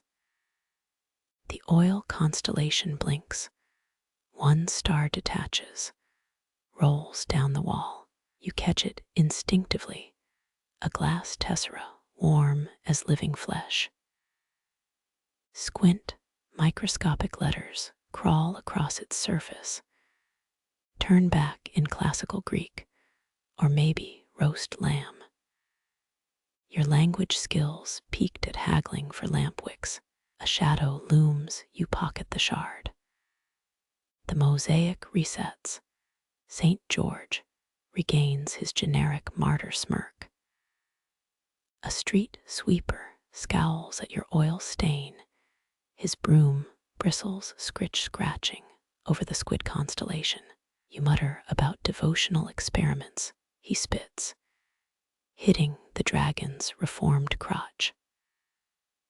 Sunlight clarifies the damage. Your spilled oil now resembles a clumsy attempt at modern art. The streets waking up, fishmongers bellowing, donkeys judging. You retreat back pressed to warm stone. That intercepted shard burns through your pocket lining. 10 steps later, you check it. The glass whispers against your palm. Alpha nu alpha zeta eta tau eta sigma eta tau omega nu lambda alpha mu pi tau eta rho omega nu. Search for the lamps. You glance at your pitcher half empty, always half empty. The shard dissolves gold dust clinging to your lifeline. Somewhere, a mosaicist's ghost cackles into his wine. Byzantine problem-solving, equal parts divine inspiration and crafty vandalism. You scrape the residue onto a tavern receipt, the ink bleeding into a crude arrow. It points toward the cisterns, because of course it does. Every cursed treasure hides under 7 tons of stagnant water. Your lamp oil sloshes a mocking counter-rhythm as you descend mossy steps. The crawl space reeks of drowned purpose. The mosaic's voice follows, carried on droplets falling from vaulted ceilings, each plink etching constellations into the dark. Your oil lamp gutters in the cistern's throat, dampness gnawing the flame to a peevish ember, but that cellar hatch ahead bleeds warmth, golden steam unfurling like a saint's lazy halo. You inhale burnt honey and rebellion. Constantinople's bakers legally had to mark their loaves, but this aroma flouts all imperial grain quotas. Cobwebs part for your pitcher, their architects dangling from the ceiling, indignant at dawn's intrusion. The baker kneads dough in a storm of flour, her arms cords of muscle, contradicting silver hair. She doesn't glance up, professional pride masking relief, as your lamp chases shadows from her ovens. Her brick kilns gape centuries before baguettes. Byzantine ovens used domed ceilings to mimic the curve of kneading bowls. You drip oil into wall niches. Each lamp, flaring to life, licks at dough, rising in clay pots. Steam hisses through cracks, carving ephemeral saints on the ceiling. A fig cake waits on the sill, still warm, its crumb patterned like mosaic tiles. You bite, the sweetness punches through night's grime. Some bakers swore figs prevented drunkenness, a lie told to laborers who drank wine thick as syrup. Crumbs dust your tunic, you brush them off, realizing they've formed a tiny Ursa Major on your thigh. She slams a loaf onto cedar planks. The crust cracks like miniature earthquakes. Historians still argue whether Byzantine bread taxes caused more riots than barbarian invasions. You mark her lamps, blackened wicks trimmed, reservoirs topped up. She tosses salt over her shoulder, an old trick to blind the envy demon lurking in all bakeries. Dawn stains the cellar's single window, weak light revealing a mural hidden under soot. A woman offers bread to horned serpents their coils, embracing a wheat sheaf. The baker freezes, flour drifting down like stalled snow. Her knife points to your oil pitcher, a silent command. You anoint the mural's lamp niche, centuries of grease resisting, until flame erupts with a satisfied whump. The serpents ripple, their gemstone eyes tracking your movements. One flicks its tongue at the fig cake's remains. You shield it instinctively. Hagiasma, the baker mutters, sacred springs bubble under many bakeries, though few admit it. She slices a loaf, steam escapes like a sigh. The offered crust burns your palm, penance for peeking at her secrets. You chew, the bread's sourdough tang hides notes of myrrh. Constantinople's elite demanded spices, even in their communion wafers. The patriarch's eternal indigestion. The mural lamp dims, its reservoir already half empty. The baker slams her palm against the wall. The serpents retreat, wheat sheaves wilting to mundane brick. Your oil pitcher trembles, liquid sloshing in time to her kneading. She barks a laugh. Your startled jump nearly extinguishes the nearest flame. Her hands sculpt dough into sinuous forms, dragons, griffons, a hippodrome chariot with edible wheels, imperial edicts forbade fancy breads during famines. This woman bakes rebellions with caraway seeds. You light the last lamp. Its beam catches a bronze bowl of leaven bubbling like swampland. One starter culture here could be older than the Theodosian walls, passed through generations, in ceramic pots, sealed with wax and desperation. The baker wipes her brow, flour dust, creating phantom wrinkles. She jerks her chin toward the stairs. The fig cake's twin waits beside a jug of watered wine. You pocket the dessert, Dawn's fingers now prying at the cellar hatch. The baker grips your elbow calluses, imprinting half-moon maps. Her whisper rasps of flour and chronic bronchitis. The cistern lamp, trim it Tuesday. She means Thursday. Bakers measure time by oven cycles, not emperor's decrees. Ascending the stairs, you lick honey from your thumb. The fig seeds cling like stubborn constellations. Behind you, dough meets oven with a hiss, bread rising as Constantinople's 1,000 other lamps gutter and die. Your shadow stretches across the street, a stretched-out giant holding a pitcher that's still somehow half empty. Your shadow's stretched-out giant form shrinks as dawn yawns wider, the marble steps before you still hoarding night in their crevices. A crone perches atop them, her throne a mosaic of stolen lamp, handles wired with horsehair and spite. Constantinople's poor once sued emperors over public seating rights. These particular stairs were quarried from Proconnesian marble, same as Hagia Sophia's altar. She clicks her tongue, a sound like beetle wings. Her crown glistens, 100 lamp reservoirs fused into a drooping diadem.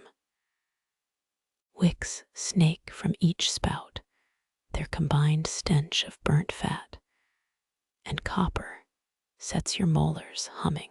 You count 9 handles bearing the Cairo stolen from churches, no doubt. One still drips oil down her temple like ersatz chrism. Late, she croaks the word a pushpin through your eardrum. Her palm extends, nails blackened with lamp soot, and what might be dried fig pulp from the baker's dawn offering. You pour oil into her cupped hand. She slurps it greedily, throat bobbing. Some street healers swore lamp oil cured gout, a lie that doubled cemetery profits during lean winters. Her throne creaks as she leans forward, the stolen handles clinking like a defrocked priest's collection plate. You trickle oil into her crown's central reservoir. It feeds the other lamps through a rusted aqueduct system. Palace of rats, she hisses, spittle flecking your forearm. Burn its skin close. Melt their gold fillings into gutter pearls. A mangy pigeon lands on her shoulder, its left foot bristling with fused lamp wicks. You recognize the municipal stamp on its leg band, the same used for census takers during Justinian's reign. Historians still argue whether throne beggars were retired actors from the hippodrome factions, their curses too rhythmic for ordinary desperation. The bird pecks her crown. She bites its tail in retaliation. You step back. The crone's diagram of swaying flames throws your shadow against a nearby tannery wall. It's you, but warped, a hunchbacked figure clutching a pitcher of spines. She cackles, scratching her scalp with a handle's broken hinge. Saw your face in the Mies last Tuesday, tripped over eunuch's toupee, didn't you? Lies, you've avoided the main thoroughfare since the silk trader's button burned a hole in your pocket. But you nod. Humor wards off beggar hexes. Her throne's base is an overturned baptismal font, scenes of Christ's miracles obscured by gangrenous moss. You sprinkle oil on its carved loaves and fishes. They glisten anew, edible for a breath. She hacks a wad of phlegm into the font. It steams faintly.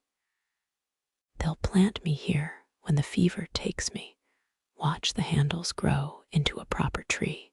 Municipal guards oil their spears nearby, their laughter fraying as her crown's flame height triples. Shadows rear up a stag, a scorpion, a thing with too many elbows. A drunk stumbles past, his vomit arcs toward the throne. The crone flicks a flaming wick, it ignites the puddle midair. He flees, shrieking about judgment. She crows, adjusting her diadem. Degree burns lace her scalp where metal meets flesh. A fringe sect claimed street soot, held Salvator Mundi's DNA. They'd pay a year's wages for her dandruff. Your pitcher's almost empty, she notices, seizing your wrist. Her grip's hotter than the baker's oven. Lamplighter's boy crawled through the aqueduct of Valens last week, said the rats, where senators' faces now. You've heard the rumor, sewer gangs molding rodent skin masks to extort spice merchants, but you click your tongue, matching her beetlewing tone. She releases you with a snort. Your wrist wears a bracelet of blisters. Dawn's fully birthed now. The throne's shadow sharpens into a parody of the great palace's domes. You offer the last oil drops. She upturns the pitcher over her head, luxuriating in the drip. Tuesday, she growls, a dismissal or threat, Byzantium's favorite blend. Turning away, you spot the pigeon again. It's dismantling a dead rat in the tannery doorway. The crone's laughter follows you down the alley, each haw timed to the bird's beak strikes. Your empty pitcher feels lighter than her crown's lightest handle a thief's consolation. 3 streets later, your sandal squelches. You've stepped in the drunk's flaming vomit. The crone's cackle echoes off bathhouse tiles, a final hex nipping at your heels. You shake the sludge loose. It sticks to a vendor's cart, depicting Saint Nicholas Midpunch. Dawn's glare exposes your fig cake crumbs. They dot the street like a trail of wounded stars. The throne beggar's oil mingles with baker's honey under your nails, an anointing no patriarch would bless. Somewhere behind you, a rat squeals, its death cry suspiciously articulate. You walk faster. Constantinople chews up wonder before breakfast. Your sandals still dripping fiery muck when you stumble into the scholar's lair. The stench of vinegar ink and burnt parchment slaps you harder than a disgraced centurion. Scrolls cascade from an overturned desk like frozen waterfalls. One nearly clotheslines you mid-sneeze. Byzantine scribes used iron gall ink, resistant to candle flame. Pity their manuscripts weren't rat-proof. A half-eaten codex in the corner sports rodent teeth marks, forming perfect Greek vowels. The desk's owner snores beneath a sheepskin map, his beard snagged on the Black Sea. His wax tablet proclaims fireproof MOTHS in frantic capitals. You pocket a charred page detailing larvae that feast on asbestos fibers.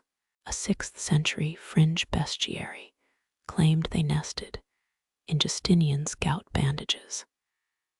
Historians still argue whether Procopius included that tale to slander the emperor or his tailor.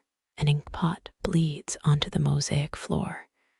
You mop it with your sleeve, rewriting continents in the process. The map's Africa now bulges westward. Its new coastline cradles a doodled sea monster winking at you. His notes mention a 4th continent beyond the Antipodes, landmass shaped suspiciously like a hungover scholar's liver. The snoring crescendos. You spot a nib lodged in his left nostril. 10 to 1, he'll inhale it by dawn. You've seen street surgeons charge double for nasal extractions. Scrolls tremble as you stack them, their seals marking ownership from Thessaloniki to Trebizond. One crackles with static, its papyrus layered with silk for waterproofing. Your lamp dims, the room's consumed by the sour tang of eraser breadcrumbs. A codex slips, its pages fan open to expose trembling marginalia. Tiny inked soldiers battle in the gutters, their spears bending as the vellum warps. You press the folio flat, legionaries freeze mid-charge, shields raised against an unseen reader's thumb. The scholar farts in his sleep, the map ripples, tipping Greenland into the Aegean. His quill hand twitches, ink droplets orbit the nib like midges. You swap his dried out reed for a fresh one. Now he's etching phantom rivers across his own cheek. His wax tablet lists 22 ways to die from parchment cuts, number 7 smudged. But you've seen scriveners lose fingers to bad page edges. Moonlight shifts, your shadow falls across a half-unraveled scroll. The text writhes, letters rearranging into today's date, and the phrase "stop touching MY stuff." Coincidence has to be. You roll it tighter. The parchment hums like a beehive in a heresy trial. 3 books balance precariously on a lectern, their titles debating whether Socrates died from hemlock or a poorly timed pun. You wedge a cheese rind under the wobbling leg. It's Saint Methodius's feast day tomorrow. So let's call it a votive offering. The ink stains spreading toward his sandal. You redirect it, using strips torn from a monothelite heresy pamphlet. Now it spells help in soggy uncials, appropriate for a man who cites Eusebius in bar fights. A mouse drags off his stylus case. You let it go. Thieves of Constantinople's scriptorium pay in finger bones. Plague era. Law never got updated. His snoring hitches. The map slips, revealing a melanoma shaped like cypress. You toss a blanket over his legs. It's embroidered with diagrams of Armillases, birth from marble, and goat semen. More of that fringe bestiary nonsense. Next he'll claim Alexander's army marched on winged scorpions. Dawn's first rays expose your meddling. The restacked scrolls lean like drunken senators. You hide the fireproof moth page under his pillow. Let him think it a fever dream. The re-inked notes glow faintly. Africa's new coastline mirrors your hometown's harbor. 700 years before its founding. His nose nib dislodges with a wet pop you duck as it embeds in the wall. The scholar mumbles, Varangian midway through reversed ship. Proving academic obsession outlasts consciousness and nasal trauma. You pocket the cheese rind. Mouse etiquette demands leaving payment for borrowed styluses. Outside, a street vendor hawks ink remover, his cry of unwrite your regrets. Fades as you turn the corner. The scholar's reshaped map clings to your mind. That winking sea monster's tail curled exactly like the crone's diadem. Somewhere behind you, a sneeze echoes. Half the scrolls probably just avalanched again. Your oil-stained fingers leave smudges on a baker's shutters, swirling patterns that almost resolve into letters. Constantinople never lets a metaphor die quietly. It'll taunt you with coincidences till the street sweepers arrive. You lick honey from breakfast off your thumb. The scholar's phantom, Africa tastes of salt and sleepless nights. A child runs past his toy boat's sail flaps like a stolen manuscript page. You consider warning him about ink stains and trembling codices, but he's already vanished down an alley. Your shadow stretches toward the harbor, distorted enough to sport the scholar's nose nib as a third eye. The city winks back. You've been here before, and you'll be here again. Your lamp gutters out as you enter the courtyard, acrid smoke, stinging like a mime's insult. Embers swirl in the ash. They settle into footprints that glow faintly before dissolving. Someone danced here barefoot through fire. The soot preserves their final steps in a looping spiral. Byzantine court dancers spun with candles balanced on their palms. Historians still argue whether their twirls were holy rituals or imperial flexes. You crouch, the dead lamp's bronze still hums with residual heat. Its wick crumbles at your touch charred, remains smell suspiciously of saffron and beard trimmings. A mosaic beneath your knees shows Leda and the swan, their faces worn smooth by centuries of clumsy feet. Your fresh oil flask clicks open, the poor echoes off colonnades where spectators once clapped for the Purhitio's war dance. Shadows jolt awake as flame returns, stretching into elongated figures mid-pirouette. Their limbs swing wider than anatomy allows, razor-edged silhouettes slicing through moonlight. One's head tilts at an angle that snap a mortal neck. It spins faster, scattering ash like pigeons from a gong. A scorched slipper lies near the fountain, its leather sole melted into a perfect crescent. You nudge it with your toe. 3 tiny bells sewn into the strap jangle, despite the rust. Dancers wore these to scare off Calicanceroy goblins during solstices. Or so claimed a 10th century peddler who sold anti-demon underwear. The shadows freeze, their hollow eyes tracking your every blink. The lamp's flame dips again. You swear each dancer's silhouette now wears your face. Sweat trickles down your collar, air thick with the musk of reheated resin. When Leo VI banned public dancing in 900 AD, enthusiasts just moved to rooftops. Can't criminalize what the emperor can't see. A shadow's hand brushes your cheek.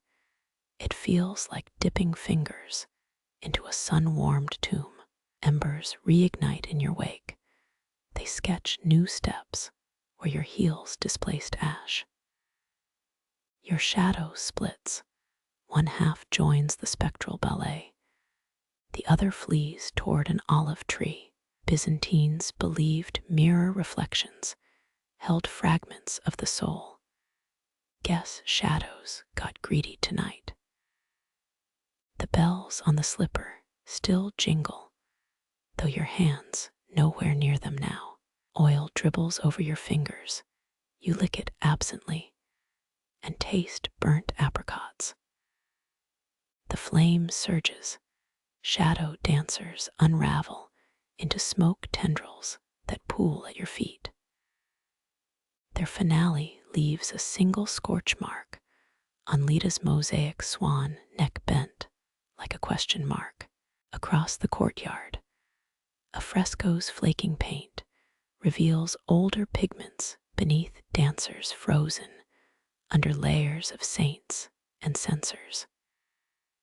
You press your palm to the wall, plaster warms like living flesh.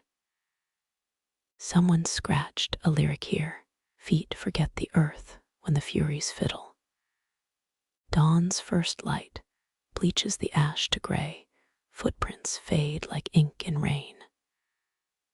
The relit lamp burns steady now. Its flame casts ordinary, boring shadows that yawn and stretch. You pocket the bell slipper.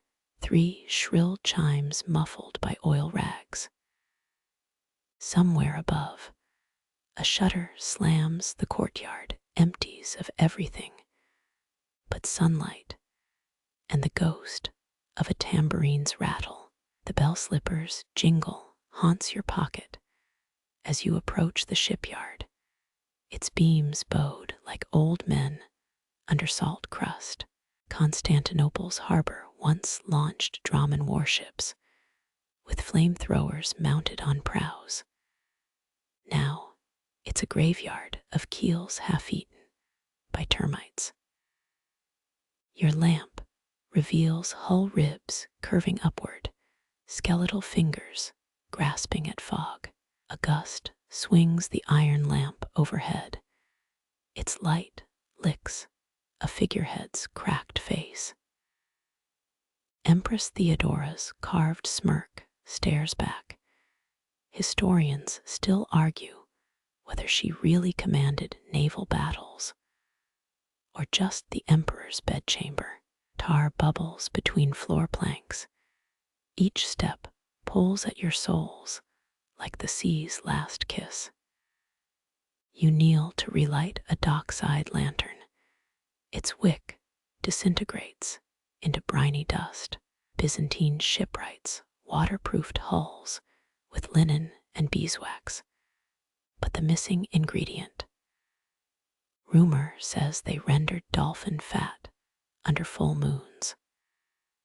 The match hisses, flame blooms to show fresh chisel marks on nearby timber. Tools lie scattered, mallets rusted shut. Sawdust still cinnamon sweet after decades. Ghost breath creeps down your neck. A rasping hum shakes the air. It's less melody than a creaking mast, the kind of tune sung when barnacles scraped sailors' ankles raw. You answer with a hum of your own. The vibration loosens a shard of caulk. It plinks into your oil flask, salt water, and linseed tangs sharp on your tongue. Shadows convulse. A translucent figure materializes, planing wood only it can see. His adze swings through phantom timber, shavings spiral into nothing before hitting your boot. You offer lamp oil. He gestures to a massive hull looming in darkness. Maybe he's the one who built Nikephoros, Ai's infamous unsinkable fleet, a naval engineer whose ships sank in a storm their first week. The lamp's glare ignites his form, a mosaic of scars and rope burns. He points to your bell slipper. 3 chimes answer from the crow's nest above. Byzantines buried master shipwrights with their tools. Some say their spirits finish abandoned ships during autumn squalls. You pour oil into a lamp shaped like Poseidon's trident. The flame reveals words carved inside. Wood remembers the axe. Wind howls through gaping hulls. The ghosts hum twists into a shanty about drowned islands. You harmonize. Vibrations dislodge a rusted nail from the mast. It impales a rat scuttling past. A mercy, considering the plague, nests in its fur. Moonlight stains the figurehead's eyes silver. They follow you like Theodora, judging a mutineer. Dawn bleeds across the dry dock.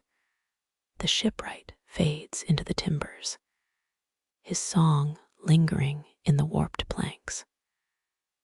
Your shadow stretches toward the shore, almost touching salt-crusted anchors, protruding like broken teeth. The harbor exhales, rotted sails billow once more before collapsing into dust. You pocket the trident lamp, its prongs snagging threads from your oil rag.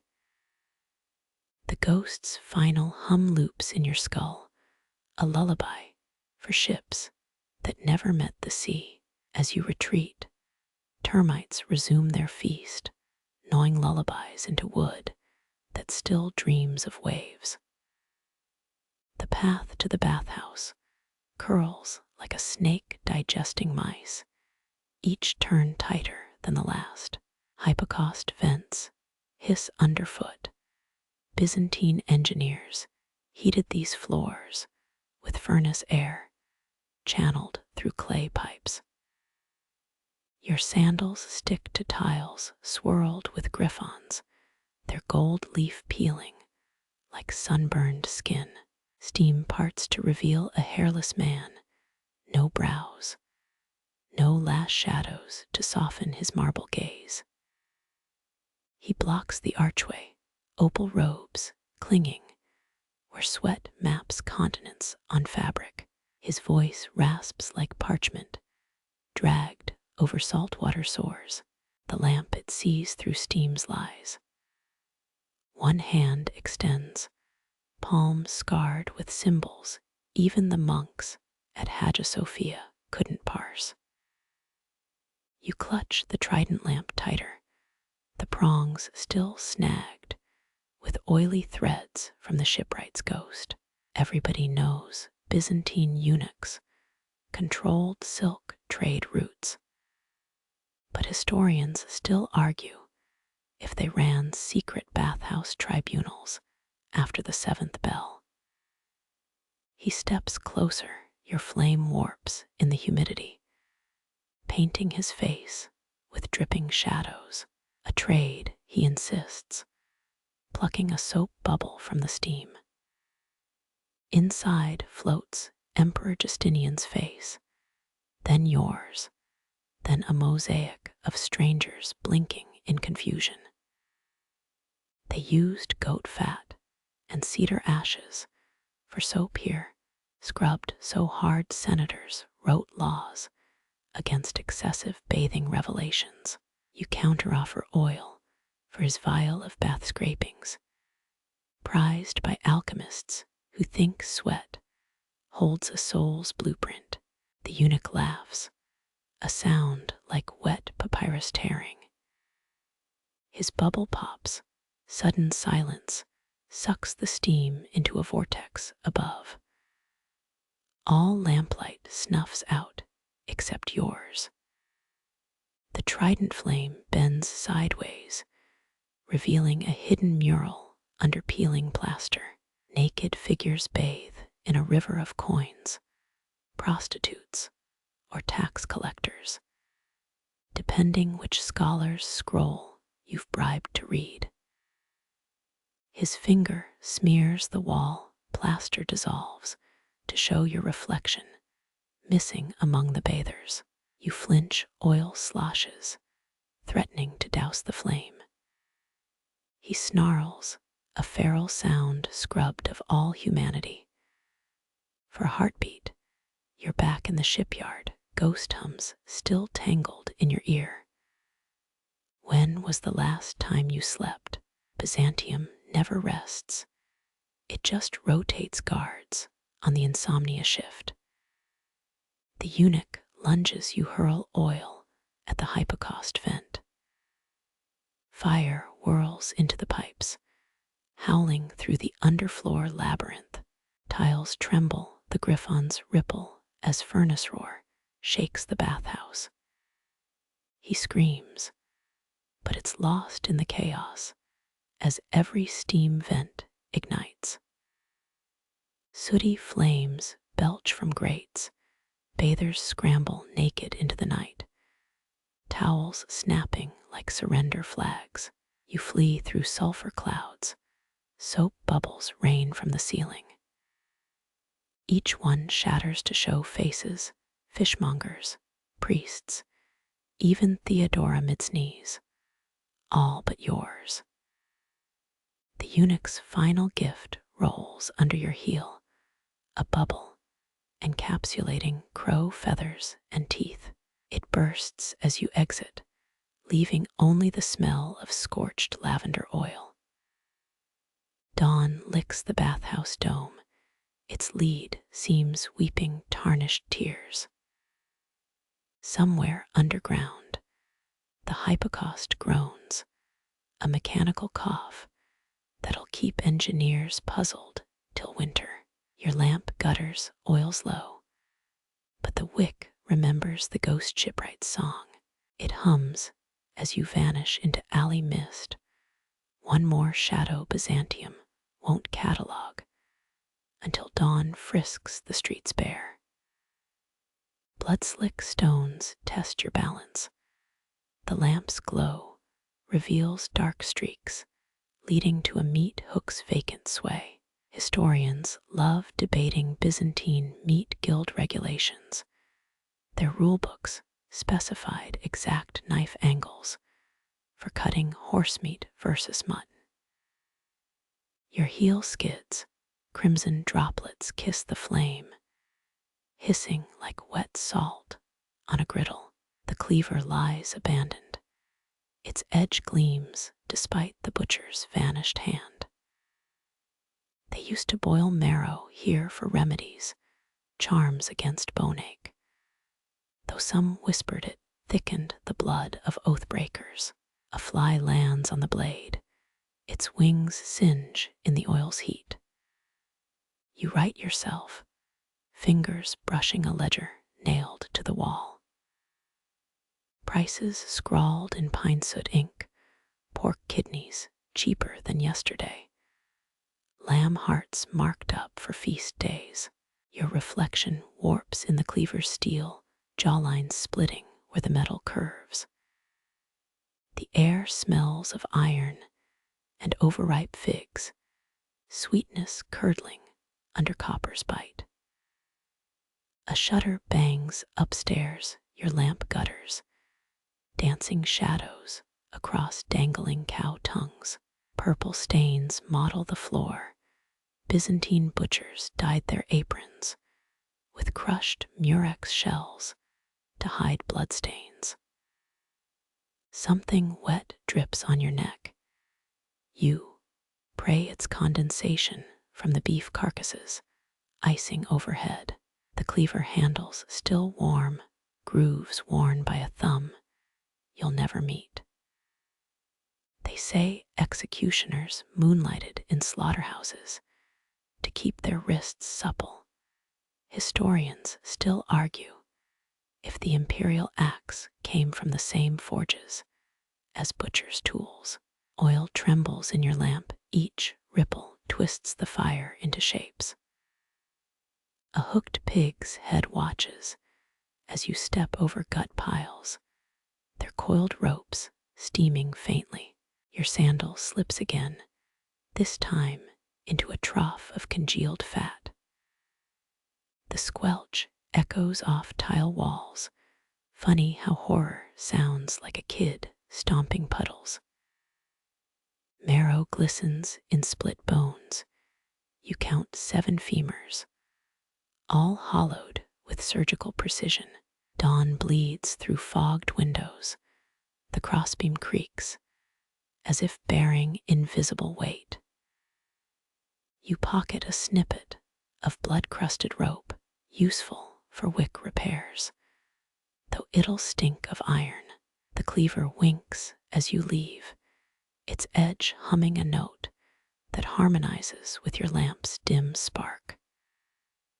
No bodies, no voices, just the high whine of a blade that's forgotten its swing. Your shadow licks the doorframe thinner now, as if the silence pared it down to essentials. The city inhales, another debt settled in the ledger. Even rats won't gnaw. The courtyard gate groans. Its iron vines bite your palm as you push through. Roses run wild here, crimson petals swallowing columns whole, thorns snapping at your oil lamp's glow. Dawn's first blush leaks through the chaos, too weak, yet to chase the shadows clotting between the blooms. Byzantine nobles planted these gardens as status symbols. Empress Theodora allegedly demanded 20 new rose varieties for her coronation. Your flame gutters. A thorn's shadow stabs the wick, leaving smoke tendrils in its wake. You fumble with the oil pitcher, a dozen relit, lamps already snuffed by grasping brambles. Your thumb finds a jagged tear, blood beads where a stem lashed out. They used rose oil in sanctuary lamps here, fragrance masking prayer sweat and moldering parchment. Another lamp dies. You curse through gritted teeth, the garden hissing back in leafy scorn. Historians still argue whether these overgrown courtyards were defensive, nature's moats against invaders, or just bad landscaping choices. A thorn hooks your sleeve, dragging you nose to pollen, with a bloom big as a chalice. Inside, beetles swarm their iridescent shells, glinting like stolen jewelry. You jerk free, the rose snaps shut, imprisoning your lamplight in its velvet cage. 3 lamps remain. You dodge through archways of knotted stems, each twist tightening the garden's grip. Someone hung glass bells here. Their shattered remains crunch underfoot, singing sharper notes in your wake. Moonflower vines coil around your ankle. You slice them with a knife kept for wick trimming. The cut stems bleed milky sap. It sizzles when a lamp's stray ember strikes the ground. Dawn brightens. Shadows retreat into rose throats, petals quivering like pursed lips. You press on, kicking aside terracotta shards, stamped with forgotten merchant marks. They say smugglers hid gems in flower pots here, swapping rubies for peony bulbs when the taxman came knocking. The last lamp clanks against your hip, its flame reduced to a guttering rasp. Thorns punch through your sandal. You bite back a yelp, tasting iron and soil. Ahead, the courtyard's heart pulses, a stone fountain choked with blackened roses. Its basin overflows with wax, centuries of snuffed wicks, fossilized into a jagged reef. You climb the rim, thorns shred your tunic as the garden roars in green fury. Dawn bleeds gold through the petals now. You cram rose heads into the lamp's mouth. Flesh sizzles, the stench of burnt sugar, and decay clogs your throat. Flame surges, crimson light exploding through the garden, searing shadow vines to ash. The roses shriek. You swear they do, retreating into cracked stone like scolded cats. Sunlight strikes the fountain. Your shadow stretches across the courtyard. Petal-shaped burns smoking at its edges. You collapse onto warm stone, plucking thorns from your palm, each barb glistening with sap and lamp oil. The garden exhales, a breeze heavy with defeated pollen. Somewhere, a nightingale trills its melody tinged with smugness. Or maybe that's the tinnitus from burning roses. Your last wick dies properly, this time, smoke curling into the shape of a thorn. The city stirs beyond the walls, donkey carts and fishmongers arguing over yesterday's catch. You pocket a shriveled bud, its scent clinging like a warning or an apology. The fountain's wax gleams wet in morning light for a breath. It mirrors your face, younger and wearier than you remember. Your sandals slap against sun-warmed tiles as you climb, the rooftop's mosaic zodiac cracking underfoot. Up here, the air tastes like cooled embers and stolen altitude. An iron tripod dominates the space, its glass lens big as a chariot wheel, frosted with constellations. The astrologer crouches behind it, his robe stitched with threadbare star charts, fingers stained blue from midnight ink. Constantinople's astronomers once charted comet paths using Ptolemy's tables preserved while Rome burned. Now they're mostly drunkards and gamblers. He flashes a grin, missing 3 teeth. Care to wager on tonight's main event? His lens catches Sirius's dying light, focusing it into a needlepoint beam. You squint, spotting your lamp held in the device's jaws. The glass warms as he speaks. Bet a vial of oil on where the scorpion's sting comet'll turn. My math says the betrayer's tower. You say the harbor janitor's tomb. A cold draft snakes up your legs. They used bull's blood to polish these lenses. Or so the glassmaker's guild claims. You pivot, catching a whiff of fermenting figs from his breath.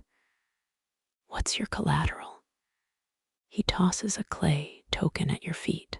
Authentic horoscope of Emperor Zeno predicted he'd die by turtle. Spoiler, he didn't. The disc gleams its carvings suspiciously fresh. Rumors say some nobles hired astrologers to curse rivals with falling tortoises.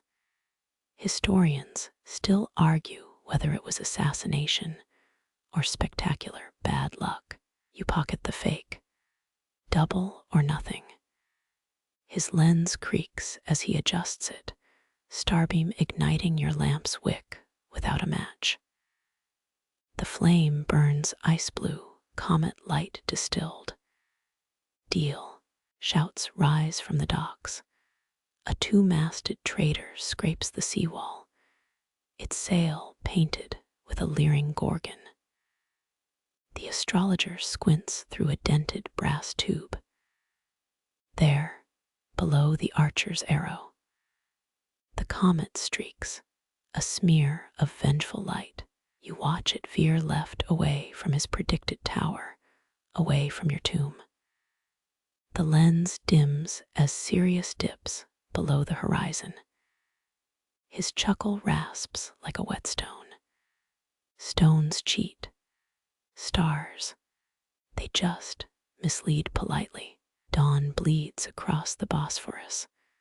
The comet fades into day's glare. You lob your oil vial at him.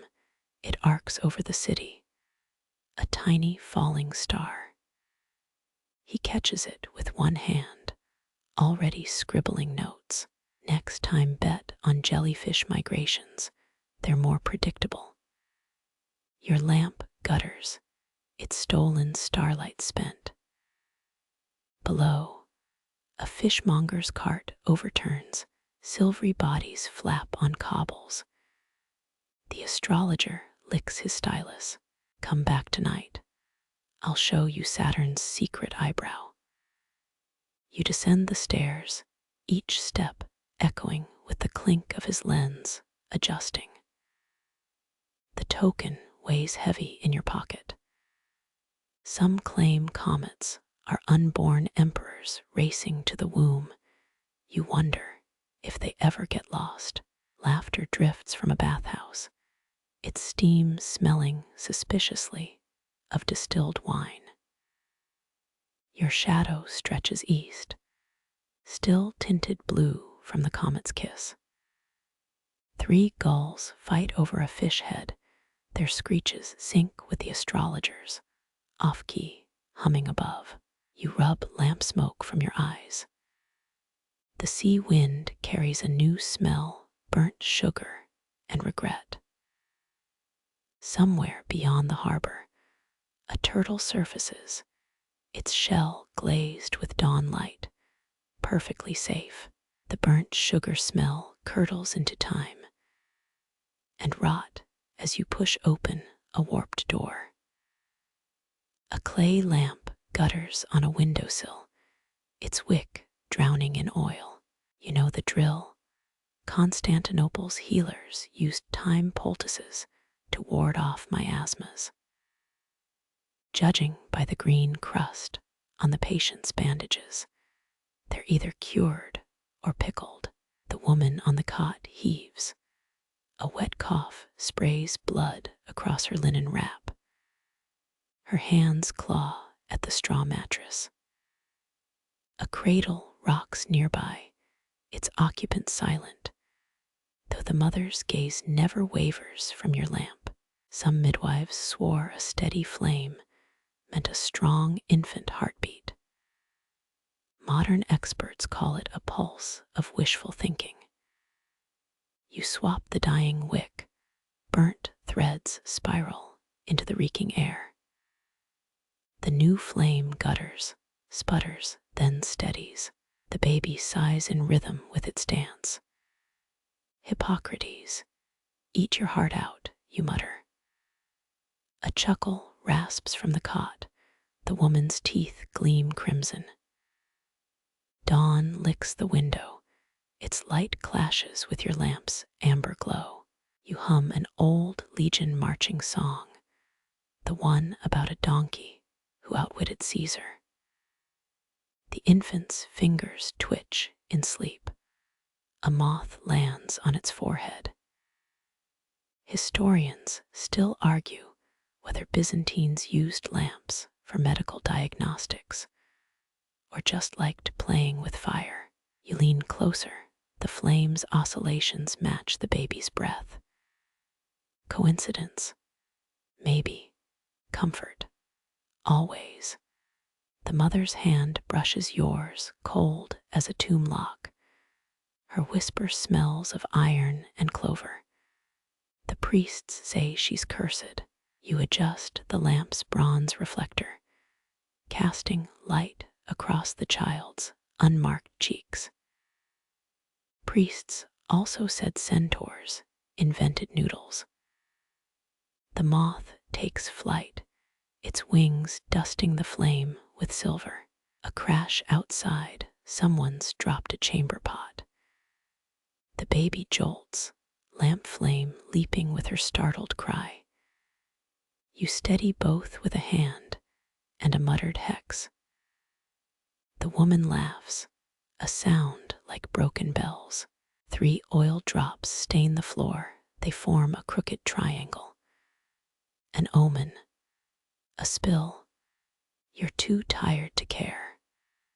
The last lamp trimmed, you retreat. Your shadow merges with the dying night. Downstairs, a baker shouts about burnt bread, the empire's real curse. Your lamp's glow fades, but the baby's pulse flickers in your palms for blocks.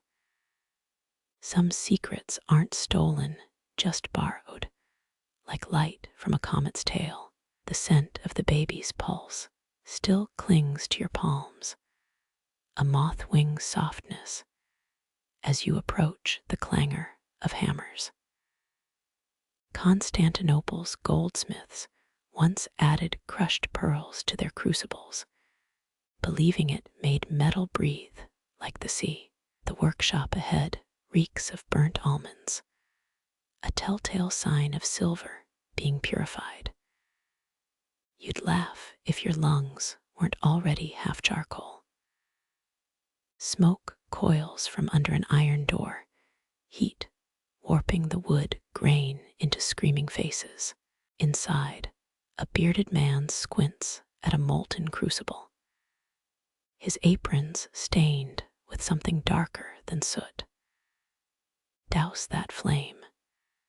He snarls before you've fully entered. His hammer trembles mid-swing. The half-formed chalice beneath it gleams like a threat. You raise your lamp higher. Its light licks a wall of polished bronze mirrors. Reflections multiply the flame 100-fold. The room becomes a cathedral of fire. The smith staggers back, shielding his eyes with a hand missing 2 fingers. Fool, they'll wake. Historians still argue whether Byzantine artisans used magnifying lenses for engraving or just to burn rivals' shops down. You lean toward the latter as the smith kicks a rug over something glassy underfoot. The chalice shudders. Its etched saints seem to twist in the flicker. They sing at night, the man mutters, stoking his forge with trembling hands. In the reflections, his tongs clatter against an anvil shaped like a coiled serpent. You note the eye sockets empty, though you swear something winks from the shadows beneath. A droplet of gold splashes onto the stone floor. It hisses, etching a spiral pattern. The smith freezes. "Don't let it cool," he whispers. "They'll take its shape." You've heard the tales, metalworkers vanishing, replaced by eerily detailed statues. Most scholars dismiss them as lead poisoning hallucinations, but those statues do turn up in odd places. Your lamp's flame gutters as a draft sweeps through. 100 mirror flames bow toward the unfinished chalice. The smith moans a low, animal sound. "You fed them," he accuses, hurling a scrap of burlap over the nearest mirror. "Now they'll want the rest." The air tastes of greed and zinc. You recall a fringe text claiming Byzantine jewelers trapped demons in wedding bands to prevent infidelity. Your lamp's wick spits a spark. It lands on the chalice's rim, dancing across Saint Demetrius's painted eyes. Enough. The smith lunges. His palm slams your lamp shut. Darkness crashes over the room, broken only by the forge's hellish glow. Metal screams in the crucible, or maybe it's the saints on the chalice. Hard to tell. Silence. When you relight the lamp, the smith's hunched over his workbench, hood pulled low. His hammer strikes methodically now, each blow echoing the toll of a distant bell. The mirrors show only your flame, repeated into infinity. As you leave, a sliver of gold winks from your sleeve cuff, no thicker than a hair. You let it fall, pretending not to hear the tiny chittering that follows. Let the smith and his mirrored ghosts wrestle with their own reflections. Your business is light, not redemption. Outside, dawn stains the sky the color of a fresh bruise. Somewhere behind you, a mirror cracks, a dry, final sound. You keep walking. Constantinople has enough broken things without you adding to the tally. The cracked mirror's echo still rings in your ears as dawn pinks the rooftops, until a lute plucks it clean away. You're no music scholar, unless humming off-key counts. But even you recognize the Tortian tune popular at Byzantine feasts. Funny thing, there's no lutenist in sight, just an alley cat licking its paws by a wall sconce choked with snapped strings. You kneel, your shadow stretches long enough to strum the bronze lamp. 8 broken wires bristle from its base like a spider's legs. Constantinople's musicians once coated gut strings with ox saliva for richer tone, though judging by the smell here, someone skipped that step. The 5th string vibrates untouched. Its tremor travels up your arm, into your molars. Pluck it. A chord splits the air, not from the alley, but inside your skull. Suddenly, you're smelling saffron and scorched silk, hearing a clatter of dishes and muffled screams. Shadows writhe across the lamp's curved belly, their shapes resolving into banquet guests, frozen mid-flee. A Lydian mode requiem swells as the silhouettes tear apart a harpist's outline like wet parchment. You release the string. Silence slams back. The cat's gone. A single gray hair floats where it sat. Historians still argue whether the empire's musical notations encoded secret messages or just bad poetry. Right now, your team's secret messages. The lamp's remaining strings hum with leftover vibration. Ever hear of the ghost lyre of Pergamon? Fringe scrolls claim it played itself each time a lyre died. You're halfway convinced this lamp's edge bears 6 notches, their spacing matching the frets on a conto's flute. Touch one, the sour tang of unripe grapes floods your mouth. Another pluck, now you're inside the vision, marble floors sticky with pomegranate pulp. A nobleman's shadow peels from the wall, its jagged teeth sink into a flautist's shade. The music accelerates, dissonant, desperate. Odd detail, all the real musicians wear iron rings on their thumbs. Guild badges, or ward against whatever's chewing through their echoes. A high C shatters the scene. Back in the alley, your oil pitcher's slipping, you catch it against your hip. The lamp's strings quiver like plucked nerves. That burnt silk stench lingers. You're no hero, just a lamplighter, but even you know when to steal a souvenir. The 7th string resists, coarse as horsehair. You yank. It snaps with a shower of blue sparks. Bad move. The lamp vomits shadows, thick, liquid things that pool around your boots. They reek of drowned incense and pork fat. Byzantine stagehands used pig grease smoke for mystical effects. This feels less theatrical. The darkness coils up your calves, heavy as wet rope. Your lamp's flame shrinks to a pea-sized flicker. Panic. Sure. But you've read about the Varna chant, 3 notes that supposedly disperses evil miasma. You wheeze a melody even your mother would mock. The shadows hesitate. Turns out tone deafness saves lives. The murk retreats, sinking into cracks between cobblestones.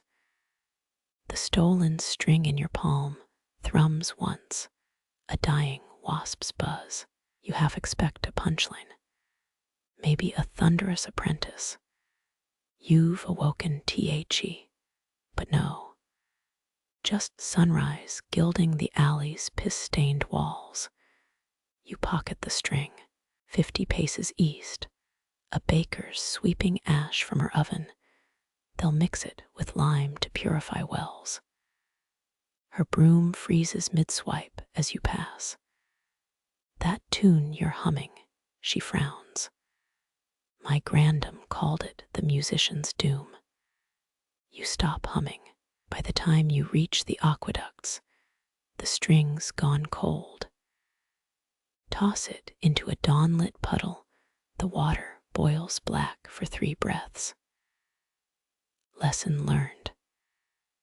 Next time, a haunted lute tries to give you front row tickets to shadow cannibalism, stick to whistling. Dawn's first rays gild the aqueduct's underbelly. As you turn homeward, oil stains blooming on your sleeves like rotten roses. The baker's warning still prickles your neck until a splintered door catches your eye. Its carvings show Daphne mid-transformation. Laurel leaves sprouting from fingers, frozen in walnut wood. You've walked this alley 100 nights, never noticed the loom's whisper beneath the planks. A man's silhouette floats in the crack, pouring lamp oil over his own flame. The stink of burning flax stings your nostrils. His hands shake not from age, but the fury of someone drowning a newborn. Byzantine widows often inherited their husbands' trades, weavers, scribes, even shipwrights, but this loom sits empty, its warp threads sagging like a widow's unbraided hair. You knock. The door creaks, soured wine and parchment glue wafting out. Scholars still debate whether Byzantine bookbinders used fish glue for its flexibility or just cheapness, judging by the peeling codices stacked here. Both. The man doesn't turn, his tunic's back panel depicts Saint Nicholas punching a heretic. A+ life choices. It's not a shrine, he grunts. His voice could curdle milk. Neither's my face. Yet here we are. The dying lamp hisses, smoke coiling around a half-woven tapestry overhead. 14 colors of wool dangle, their ends frayed, where the weaver vanished mid-stitch. You recognize the pattern, 6-pointed stars flanking a crescent moon. Historians still argue whether such motifs mapped secret trade routes or just looked pretty. The man grabs a jug, olive oil, this time, and upends it over the sputtering wick. You catch his wrist. Triple the flammables, same grief. He freezes, your palm against his pulse. Some say Byzantine physicians diagnosed melancholy by heartbeat intervals. His thrums like a war drum. The lamp dies, darkness drapes the loom's skeleton. In the blackness, his whisper rasps. She promised a sky. Your flint strikes. The spark illuminates his wife's final project. Unwoven threads glint silver blue, real lapis lazuli dyed into worsted yarn. Quirky fact: imperial looms sometimes used gold wire for tapestries, but this is madness. The man flinches as light returns his shadow, stretching to claw at the half-formed constellations. He lunges for the jug again. You block it, spilling oil across the loom's base. Watch the merch, you mutter. Too late, azure droplets soak into oak. The fabric drinks it greedily, threads plumping like veins. A hum vibrates the room, loom waits swaying in discordant rhythm. The man staggers back. You don't understand, she wove till her hands bled. Yeah, you nod at the rusty smears on the shuttle. Light won't erase that. He makes a sound, half sob, half laugh. That costs him 5 words. You count 3 before he inhales. Relighting the lamp feels like prying open a sarcophagus. The wick fights you, sodden with defeat. Finally, flame licks the bronze. Golden light spills over the tapestry's progress. A midnight sky threaded with unbroken cobalt. His breath hitches. There, where the threads fray, a single indigo feather rests.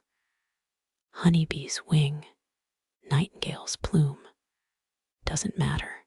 It flutters as the oil-drenched wood warms, casting a winged shadow across St. Nicholas's clenched fist. The man reaches, stops, glances at you. You shrug. Mess with the loom, you get the sanctity. He touches the feather. The loom creaks, waits, spinning lazily. For a heartbeat, the room smells of lavender and hot wax, standard Byzantine moth deterrent. Then it's gone. The man's shoulders slump, conquered by a feather's weight. You top up his oil, burn it or finish it. But snuffing beauty, that's pagan-level rude. Dawn proper arrives as you exit, the man's silhouette now bent over the loom, not the lamp. Your shadow trails behind, stained lapis blue where the oil seeped through your shoe. Somewhere, A widow's ghost approves. Or maybe it's just sleep deprivation. Either way, the sky's a little less empty today. Morning light glints off your lappy-stained sandal each step, leaves cerulean footprints on sun-warmed stone. The tannery's stench announces itself before the crumbling gate, a nose-wrinkling cocktail of urine and oak bark. You're here to relight the vatmaster's safety lamps, their wicks choked by yesterday's dye scum. But first, that scrap of parchment wedged between cobbles. You bend, the paper crackles with suspicious crispness. No Byzantine scout worth. Their salt leaves, coded messages lying around. Unless they're terrible at their job. Historians still argue whether imperial spies used lemon juice for invisible ink or just peed on dispatches. This one reeks of desperation and bad almonds. Your thumbnail tests the wax seal, double-headed eagle bleeding crimson. Nobles, you mutter. The flame kisses the corner, heat, revealing 2 lines of cramped Greek, something about grain shipments, garrison numbers. The words blur as wax bubbles. Your palm stings, molten sulfur droplets seeping into cuticles. Quirky fact: paranoid ministers mixed pearl dust into sealing wax to catch tamperers. Now your fingerprints glitter like a courtesan's eyeshadow. Boots skid on gravel behind you. 3 silhouettes blot out the rising sun, their daggers drawn, but not yet thirsty. The tallest snarls a phrase that roughly translates to "give that here, lamprat." You tilt the burning parchment, letting flames lick the last unreadable syllables. Already memorized it. Sorry, not true, but watching their pupils dilate is worth the lie.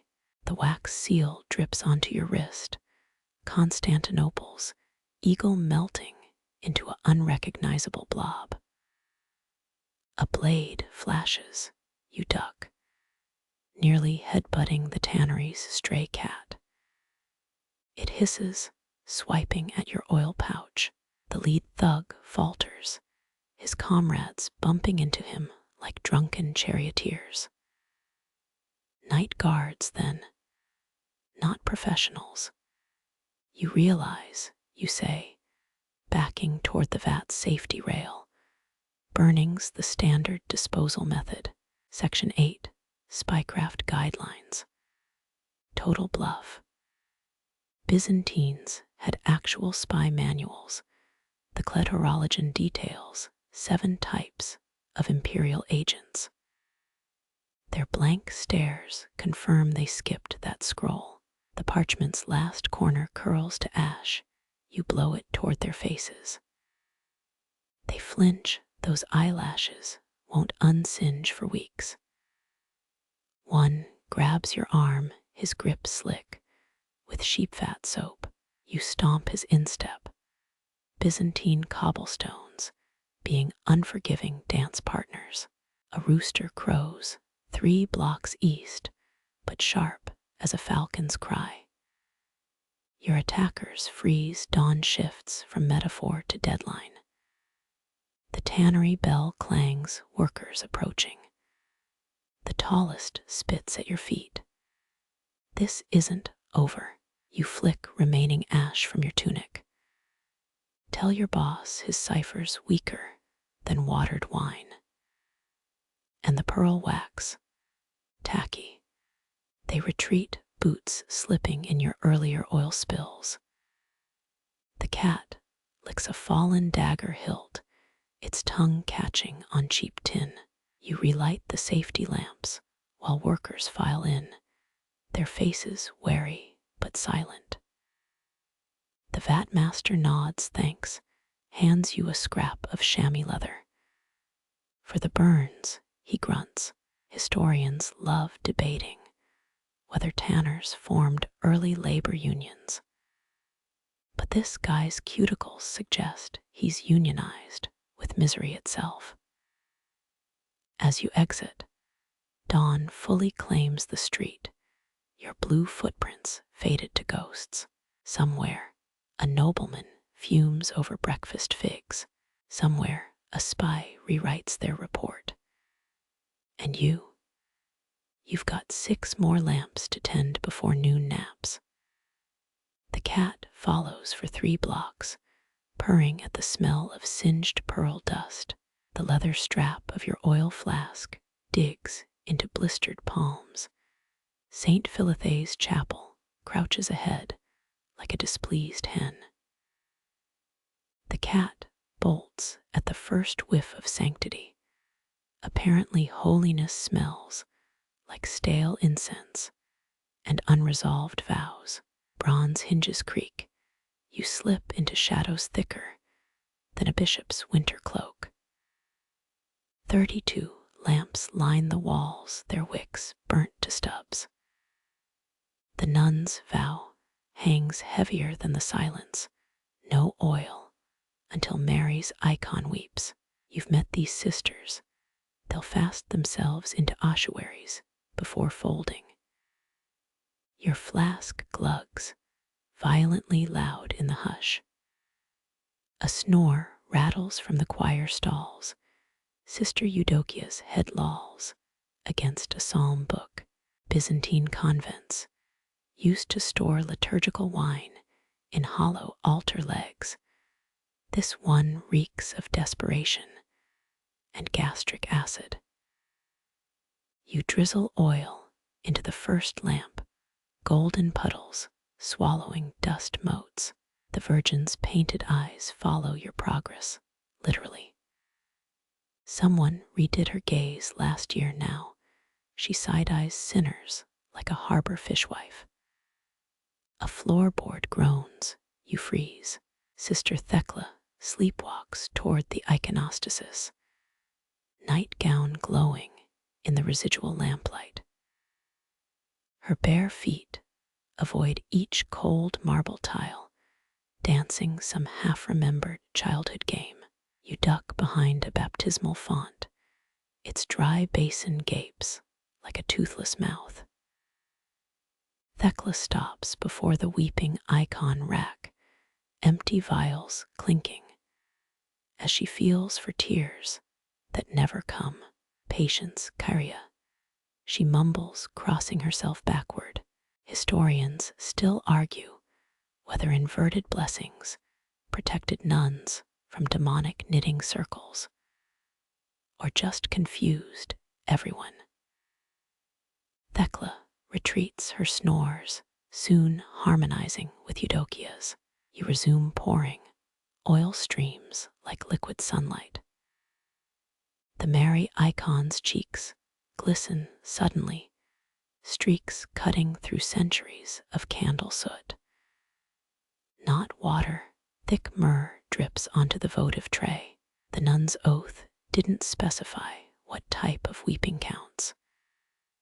A sacristy door slams, wind, divine theatrics. You're already out the window, honeycake crumbs littering the sill. Dawn's first rays hit the altar, revealing platters of sesame-studded sweets. The sisters will credit a miracle.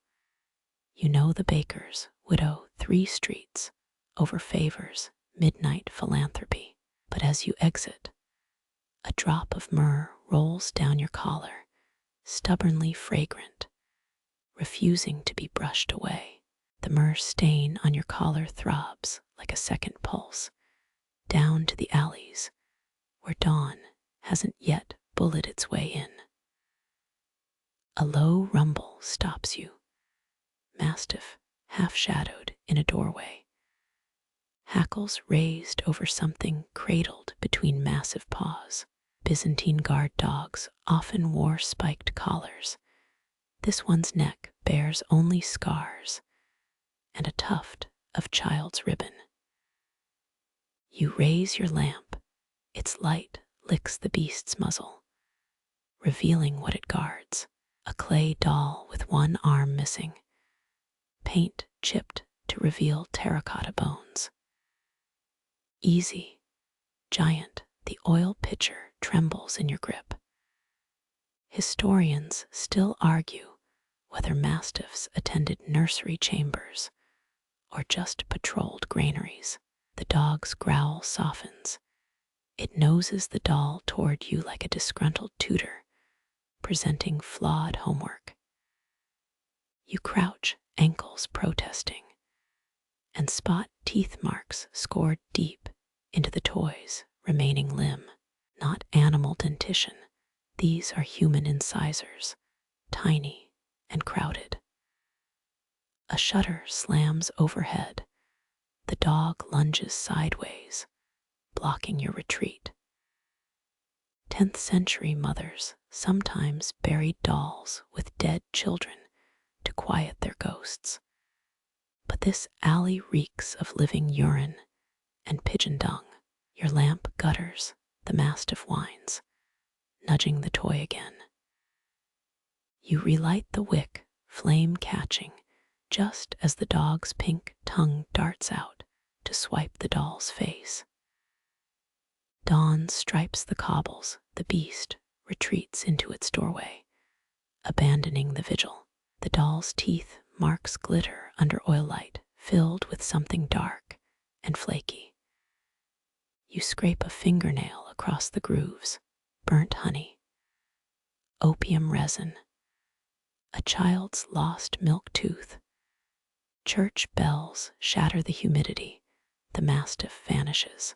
You leave the doll on a window ledge, its good arm pointing toward the butcher street. 3 streets over, a wet nurse hums to her charges, the melody suspiciously close to a gambling den chant about loaded dice. Your oil flask sits lighter now, whether from the chapel lamps or that inexplicable doll. You'll never tally. The city uncurls itself around you. Bakers shout, donkeys bray. Another day elbowing aside the night. But as you turn homeward, something nags. The way the mastiff's collar, ribbon matched the dye used for imperial writs. Or maybe just the overripe figs fermenting in your pocket. The horizon bleeds gold through a sieve of minarets. Your oil-stained fingers tremble as the last lamp fights its own extinction. Dawn patrols clank through alleys. Their shields still bear the Cairo symbol emperors swore protected against sulfur and heresy. You blow gently on the wick. A final spark leaps to kiss the rising sun. Constantinople's morning air smells of myrrh and donkey breath, the incense blending with a fishmonger's shouted curses 3 streets east. Your pitcher sighs empty, one droplet clinging to its lip, like a reluctant actor refusing to exit stage left.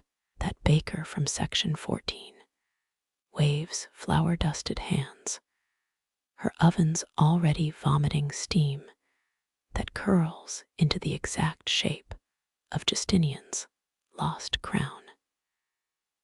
Historians still argue whether Byzantine incense recipes contained actual crushed pearls or just cleverly ground quartz.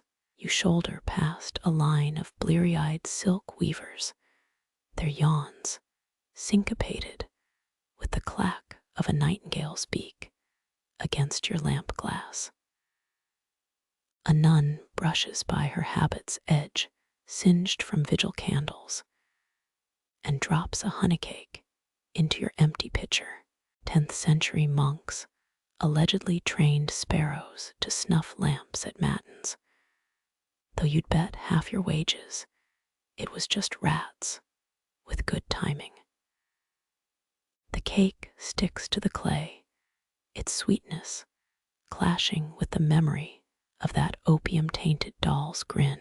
Lightning without thunder, a mosaicist's kiln flares in a courtyard, casting your shadow giant and frayed against the aqueduct of Valens. Your heel grinds something into grit, a stray lapis lazuli tile shard, blue as the widow's lamp from Section 3. Mechanical bird automata, once chirped in palace gardens, clever copper fakes that scandalized visiting envoys. You pocket the fragment, it'll join the button from the silk trader, and the charred moth wing from the scholar's desk. The Eastern Gate's oxen statues seem to inch closer each dawn, their stone nostrils flared at the stench of unwashed pilgrims. A street sweeper's broom rasps out the rhythm of your shuffling steps. Two sleepwalkers etching parallel tracks through the city's crust.